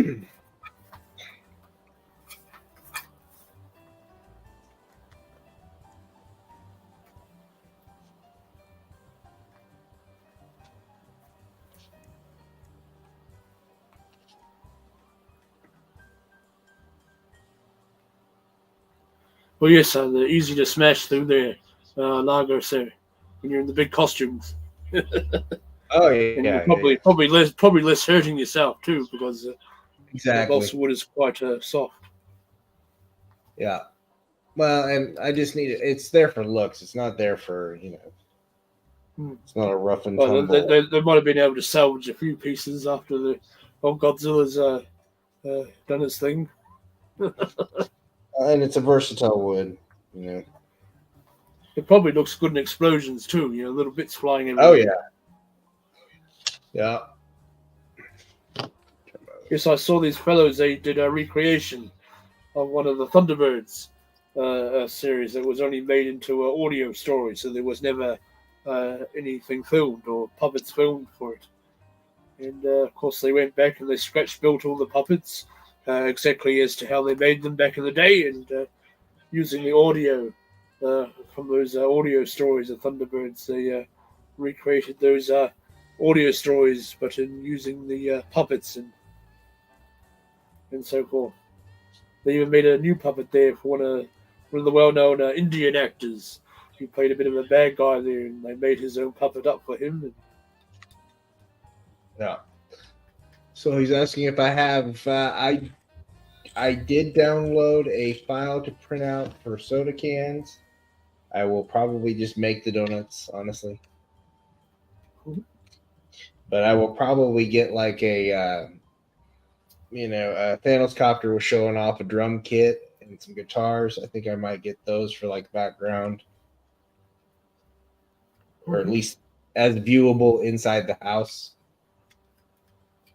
Yes, I see there's a lady on the old IG. She makes miniatures there. I forget her name, but I think miniatures is in her name there. And she pops up a video every now and then. And the recent one I saw, she made a little a cash register there, and she got a bit frustrated with it. Said something. She said it looked like something a baby would make. So she mentioned about leaving it and having a break, and came back to it, and she cleaned it all up and sanded, remolded it up, and made it nice and smooth and shiny. And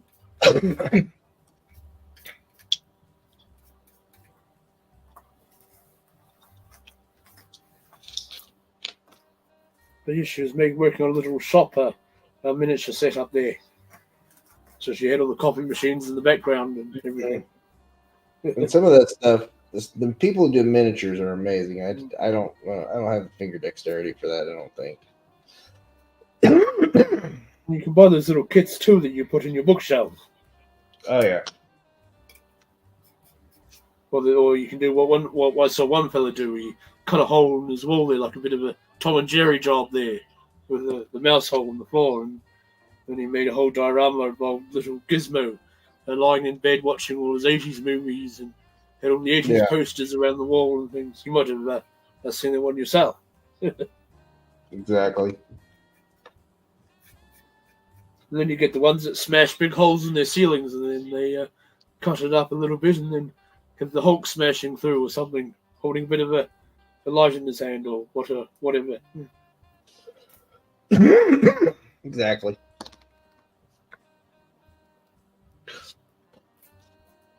Well, yes, Jim, they do rock because technically they're a rock band. So yeah, sort of. Oh yes, Jim does his play thing there with playing the music. His infinite playlist, yeah. Be very interesting. I believe he just had a show there with the Alice and Troy there today.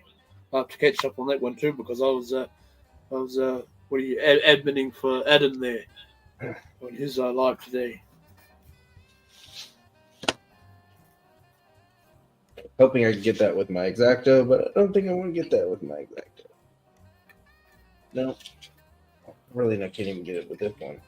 And then who is it? Bobby Dangerously. He's another good one there. He's got his is it North Cut Files or something? Is a detective series he does.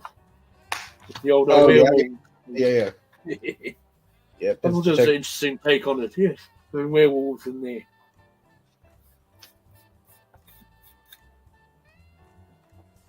No. And of course, the Duchess of Darkness does her horror story tellings there. On Wednesdays, yes, I got to do a bit of recording of.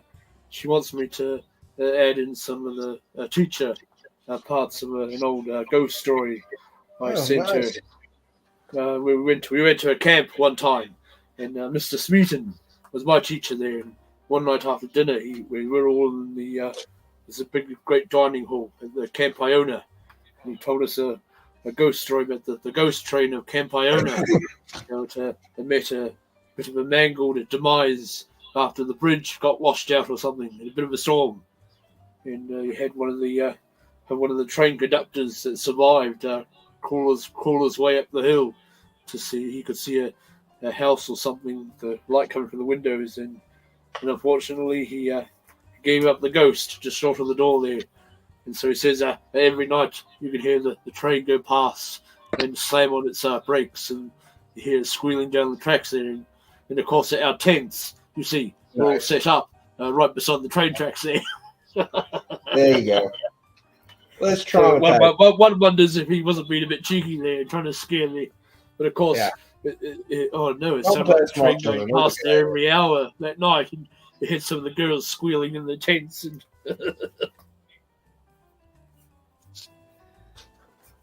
but there's another tale he told us when we were at the beach. He picked up he was funny this way. He picked up a bit of seaweed that looked like a hand, and he said it was. He started talking about an old Maori legend of a princess. She stood by the shore waiting for her loved one to come back or something from fishing or battle or what have you.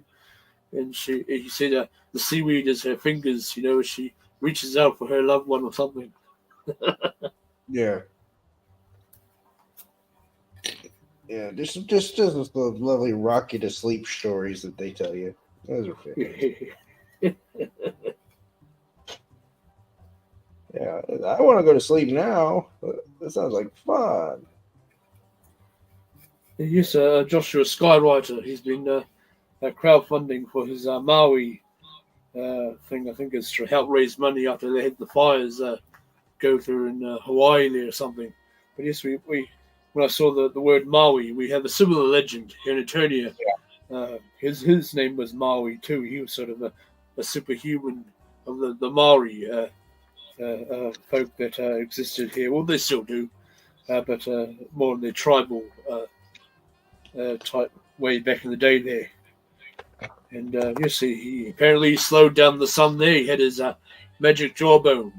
I don't know, it was like some sort of four-legged animal, and he tied that to a rope made out of a woman's hair, and he swung it up because the sun, you see, was moving too fast in the sky there, and they didn't have enough daylight. So he, you see, apparently he swung his jawbone tied to some rope there, made of the woman's hair and hooked onto the sun and slowed it down. And there was another legend about how the North Island was created. He was out fishing there with a few of his men, and they pulled up a giant big fish, which was supposed to be the North Island or the South Island or one of the islands. But yes, and then he says them to leave it or something, but they get a bit eager and trigger happy, and they start cutting it up, and so that's how you get all the legends that have the hills and all this jazz. It's interesting, all the different stories from different countries there, and all the various cultures. Yeah, there's always those unique stories but there also is a lot of them that have similar themes, and there's a lot of thematics that are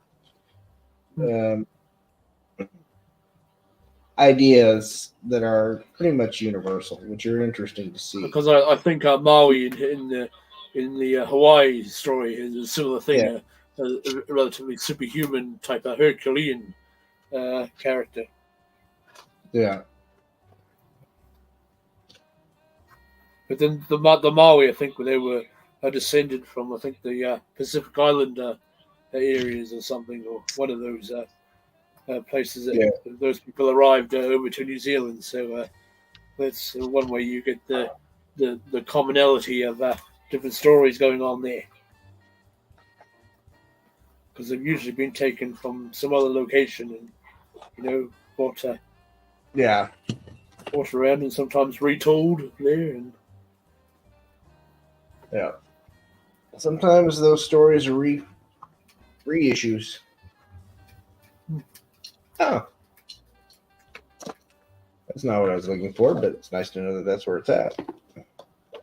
Oh, I see there, Jim, sir. Oh.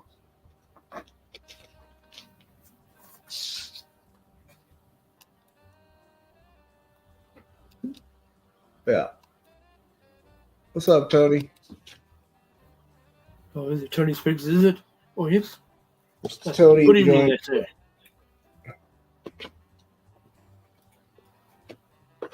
He's joined us when I'm searching for my deal, but I'm not seeing it.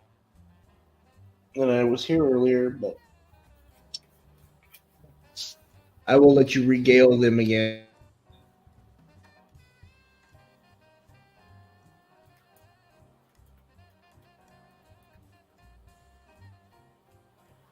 Well, so there, Tony Spriggs. Yes, I'm just working on my Skeletor's viewing table there. It's a bit of a 3D print I bought of a fellow. And it's got all the, it comes with those sort of 3D prints, all the printing lines and what have you. So I'm using a Tamiya putty out of the tube, so it's more like a paste putty as opposed to your putty. Yeah, so I'm just trying to fill in all those 3D printed textures and try to smooth things over.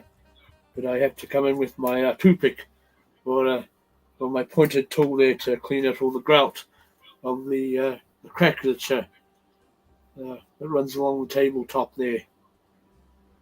Because I want to keep all that detail in there. I don't want the putty to sit on me, and it's because it's been a warm day and I'm using a relatively thin amount over the surface there. It's drying rather fast on me, so I have to be quick to get all the excess stuff out of the grout there.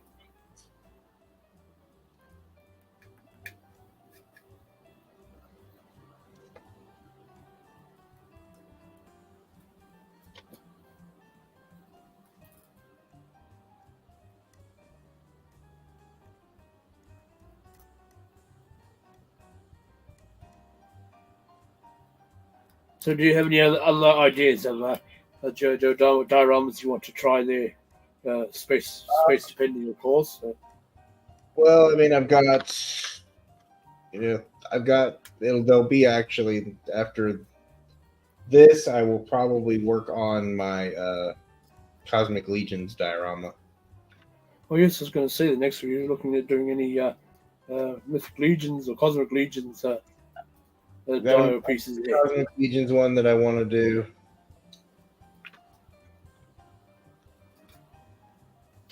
that I have the backdrop for. It's just sitting, basically doing nothing. So, well, a bit of a back burner project, I see. Guess I got plenty of those myself. oh yeah, I always have like 20 projects going at any given time because I have to find a way to procrastinate for the other 19 projects that I don't want to work on. And then you lose interest all of a sudden, and you start something new.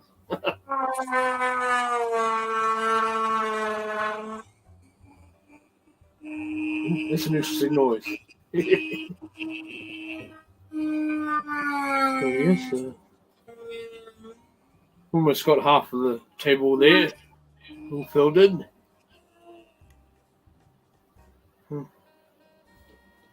So, funny story about Dremel tools and my brother, as a child, decided that he would play with my father's Dremel tool and decided to slice open the inner part of his thigh. There was about 6 to 8 inches worth of cut. You wouldn't read about it, would you? His story, mind you, is the best part of it. He proceeds to tell my dad that the Dremel tool got itself out of the drawer, plugged itself in, turned itself on, and jumped and bit him when he came down to check on it. Might have had a bit of a kick on when you turned the power on, perhaps. Now, thankfully, it didn't hit any arteries or veins, but... Well, I didn't know they made Dremel tools with arms and legs back in the day. No, I didn't know it either, but,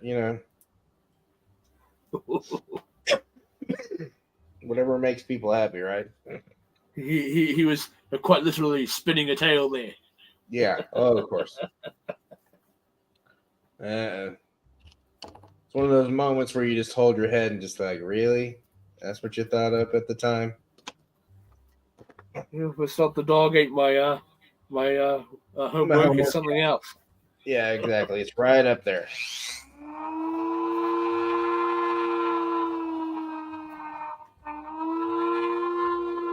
Oh, there's a train going by. All aboard.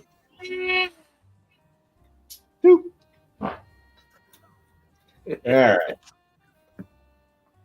So I have got my...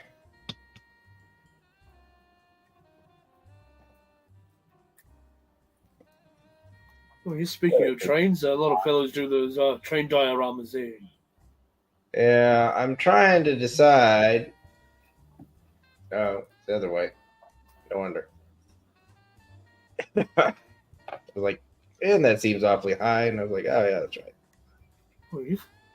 But yes, we have a club over here that all the train enthusiasts, and they put on a bit of a show with all their diorama setups there and a bit of a club rooms set up. So you see all the trains and cars they're going about their business and what have you. Oh, very interesting. Inches long. Be 11 inches.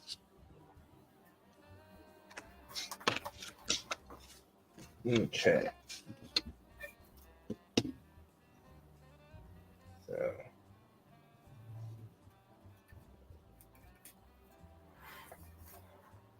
I'm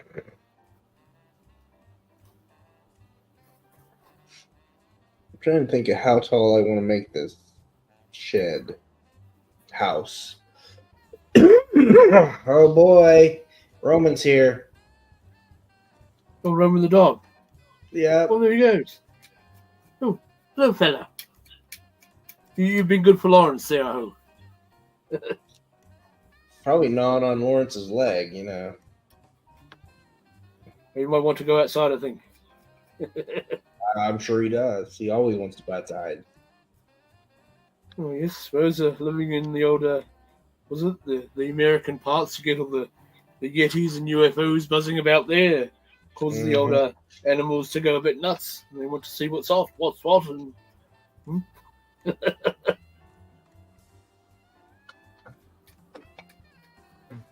All your various cryptids are lurking about there that the animals seem to pick up on.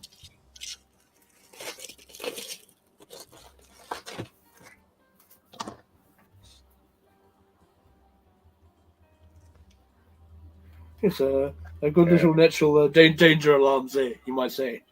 Yeah, exactly. I'm sure the way that I'm holding that Dremel is making everybody nervous. It's like, no. Well, I've been too busy rubbing on the old putty there. Yeah. Cool.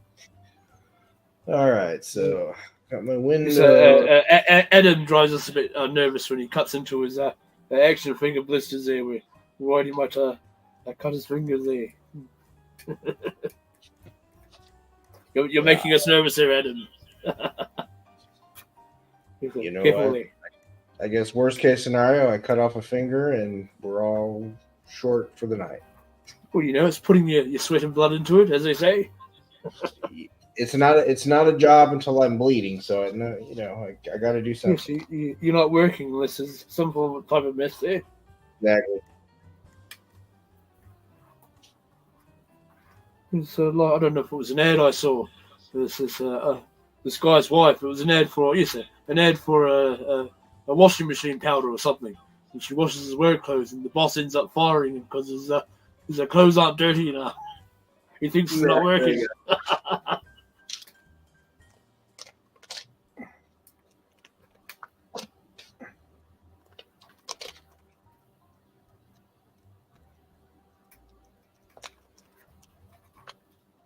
I am having. Okay, come on. Seriously? Come on. I'm out of there. There we go. Okay, here's the weird thing. I bought craft stick, okay? And of course, we know they're big, long. But it comes in a reclosable package. Oh, yeah? Do I need to keep them fresh? I'm confused on that. What is it there exactly, sir? Is it a putty of some kind? They're large craft sticks. They're made of the cheap wood. I'm just trying to figure out how I want to do wood. these. Well, no. I suppose it keeps everything in place. I've got a packet of kebab skewers that I use in my project sometimes, and that was in a bit of a resealable bag. It makes no sense for these. I'm not planning on using them as a tongue depressor, so Mm-hmm.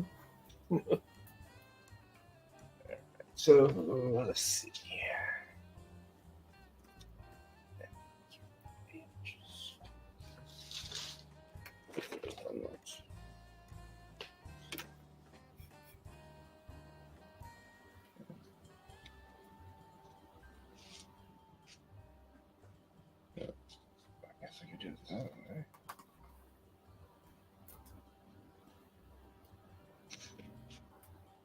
And yes, I got the old X-Men bug off Adam.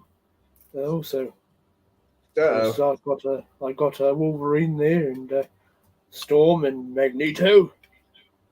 I would have liked Storm with the more fuller hairdo though. Yeah, but I see you get that one with the cell shaded figure. So though one shouldn't have to, if you want the fuller hair head sculpt, you might buy the old cell shaded Storm. $60 later over here. What? I don't know. Yeah. Depends on how deep I want to go into the line, I suppose. I might just get a few of the characters there, like a Rogue or Cyclops, and see what the Wave 2 is going to be like. Yeah. Well, yes, a funny thing. My first figure Wolverine, as it was my first 97 Marvel Legends figure. Yes, I noticed the blister was kind of loose under the card. Oh, hang on a second, what's going on here? So sure enough, I pinched the top corner there, and the blister came out from underneath there because it's glued between two sides of cardboard there. I thought, if I stumbled across something here, an easy way to, a collector-friendly way to, take your figures out and then put them back in the blister and sort of hook the blister back into the cardboard. But so as soon as my Storm and Magneto turned up, it looked like my Wolverine must have been a random happenstance there. Look on the blister not being glued in properly. So yes, I experimented with getting Magneto out there by cutting down the white part of the side of the cardboard. It makes a bit of a seam where I suppose the glue's gone in there, and managed to get him out that way. But I just went for broke and just cut around the blister of Storm there to get her out. I wasn't going to fuss around with it anymore, but yes, I suppose I experimented with different ways to open them out, and yeah. I suppose that they would have to glue the packaging in properly because you get the old customers looking for the 5-figure discount there. Yeah. So it's a bit of a fluke figure on my hands there. I see.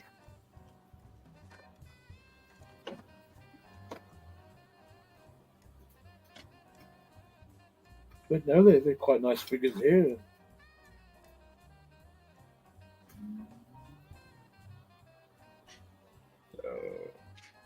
For anyone trying to figure out what I'm doing, I'm laying this out, trying to figure out the best way to set this up. I'm not sure exactly which way I'm going to go with it,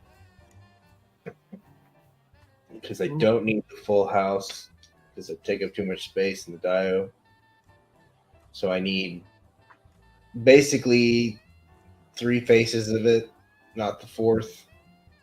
But inside the house, a full house is a bit of a crowd there, indeed. Yeah, exactly.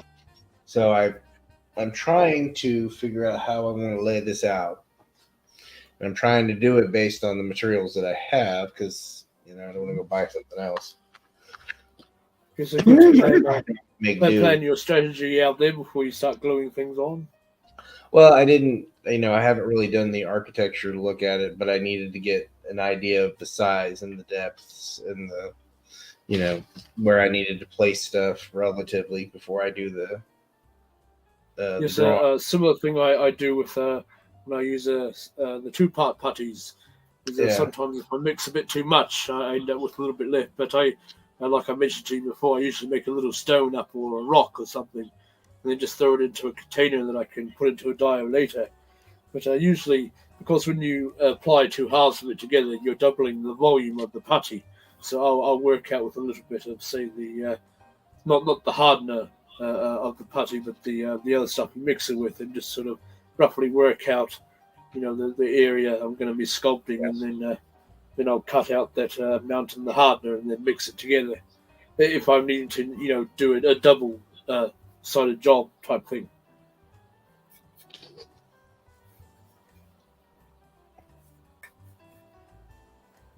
So, what figures are you looking forward to? Hopefully, maybe coming up the next year, or any announcements? And for me, I want to see what other vehicles we get. I would love to have a Polar Battle Bear for Joe, anyway. For Cosmics, I would kind of like to see some more of the characters, kind of like Novaline, where they kind of have where the buck is really, really versatile. Oh yes. I'm really just looking forward to smaller vehicles. I want a few smaller vehicles just to put in the dios. So I'm looking forward to that. I want some more animal handlers. Yes, they brought out that little critter already that you can put a saddle on and heap up the packages and stuff and canisters on his saddle bag. But because it's in space, it would make sense to have some slightly little vehicles and like hover cars or whatever, hover bikes. I just want a little world building. I don't need full size play sets, but I just like an anti-gravity trolley or something. Put all the tubs, smaller vehicles, just in general. I mean, I think we, as collectors, have to be a little more pragmatic, especially with 1/12 scale. Yeah. So that's where you get the likes of what Random Diorama does, making his little hover. Yeah, That's making take up a lot of space, so you have to be a little more pragmatic with your space usage. So, I mean, for me, I just want a couple small vehicles, and most of the figures that I've already seen coming out or that I know are coming out, there's not one that I'm just like, eh. So that's a good sign. Because I start going, not everybody has a mansion to store their fighter jets and spaceships and whatever. I mean, if I'm not excited about it, I'm not going to buy it. So that's kind of how I get it. And my biggest thing is I'm really trying to limit what I'm actually going to pre-order. Because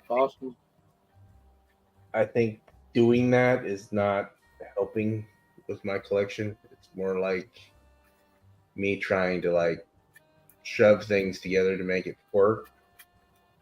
So if I just be more patient, the exclusive stuff, yeah, I'll go ahead and pre-order that because I know those things are going to be a pain in the butt to get. But beyond the exclusives, the mainline stuff, I don't need to worry about. So you're getting your hands on the bear too? No, I am not. The bear is just too big. I think Oz pre-ordered his already. Oz got his bear. I ordered Atlas. I ordered Neve. I ordered two other figures off the top of my head, but I can't remember who they were. I ordered the two packers. So many names there. Yeah. And I think that was it. I ordered the 2-pack, the dwarf 2-pack, and then yes, Neve, and then Atlas. This is one pack I want to get there if I can manage to get my hands on it. Yeah, quite partial to the dwarf like characters. Yeah, I'll probably end up getting the Dark Elf at some point, but I'm just not getting it with pre-order. Yes, I want to get that Cosmic Legions of the woman there with the headpiece. It looks like a bit like a Triclops.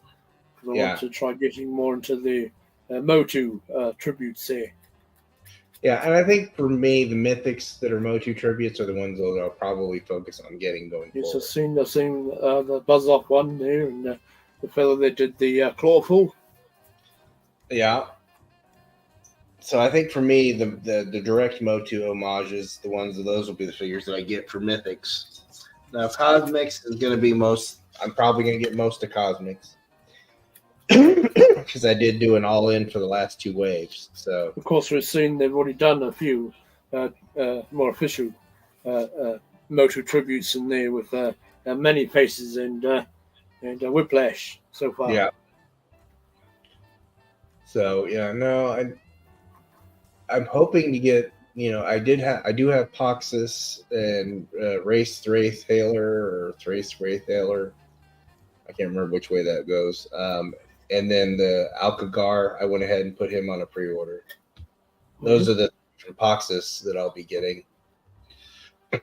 Just because I thought they look cool. Plus that'll give me a blue and a green, Whiplash looking character.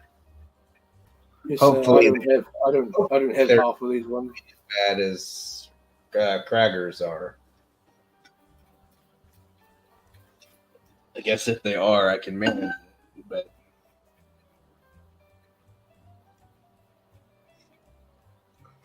I'm kind of at a stopping point. I don't know. I got to clean up. So.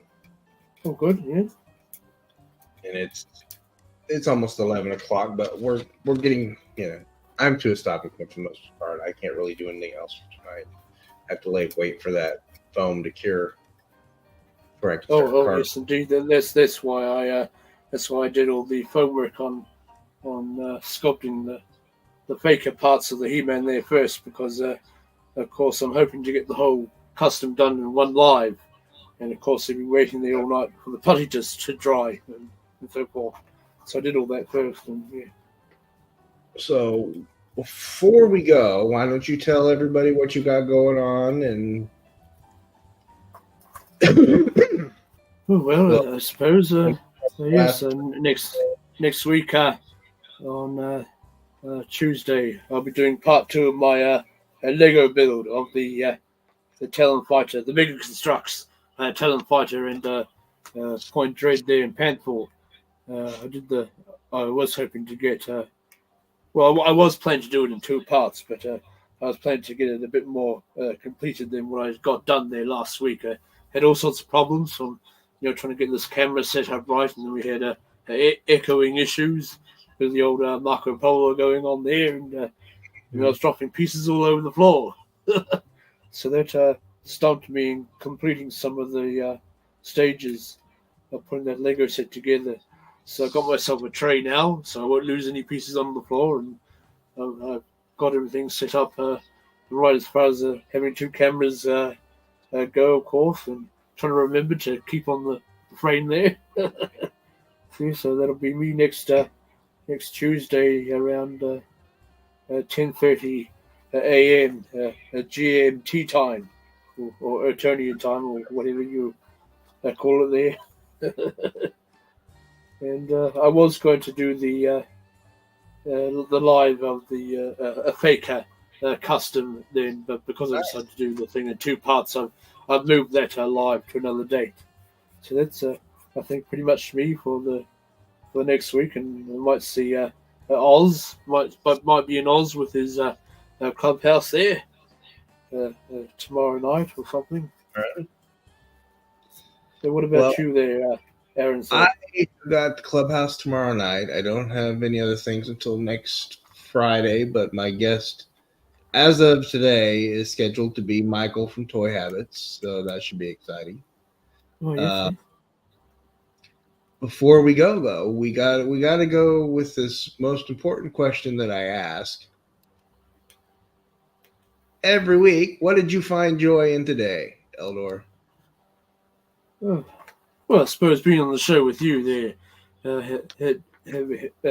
doing the creative stuff with a friend, and that's pretty much all the joy I got out of today. Was things tend to go a bit more smoother when you're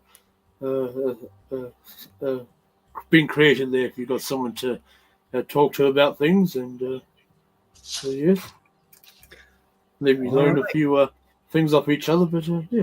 Yeah, you know what? Every time we talk, I find something new that I can use in some way. Yeah. All right. So with that, folks, I am going to sign off. I'm going to ask you if you can be anything, be kind. Indeed. I will see you all tomorrow night if you're coming over to Oz's stream, or you can come up to my channel. I'll be co-streaming it here. And other than that, have a good, safe weekend. Stay warm if you're in the wrap up there areas currently, and stay cool in the areas where everybody is apparently in the sauna. So, oh yes, it's been like that today. Be well, all. Be well.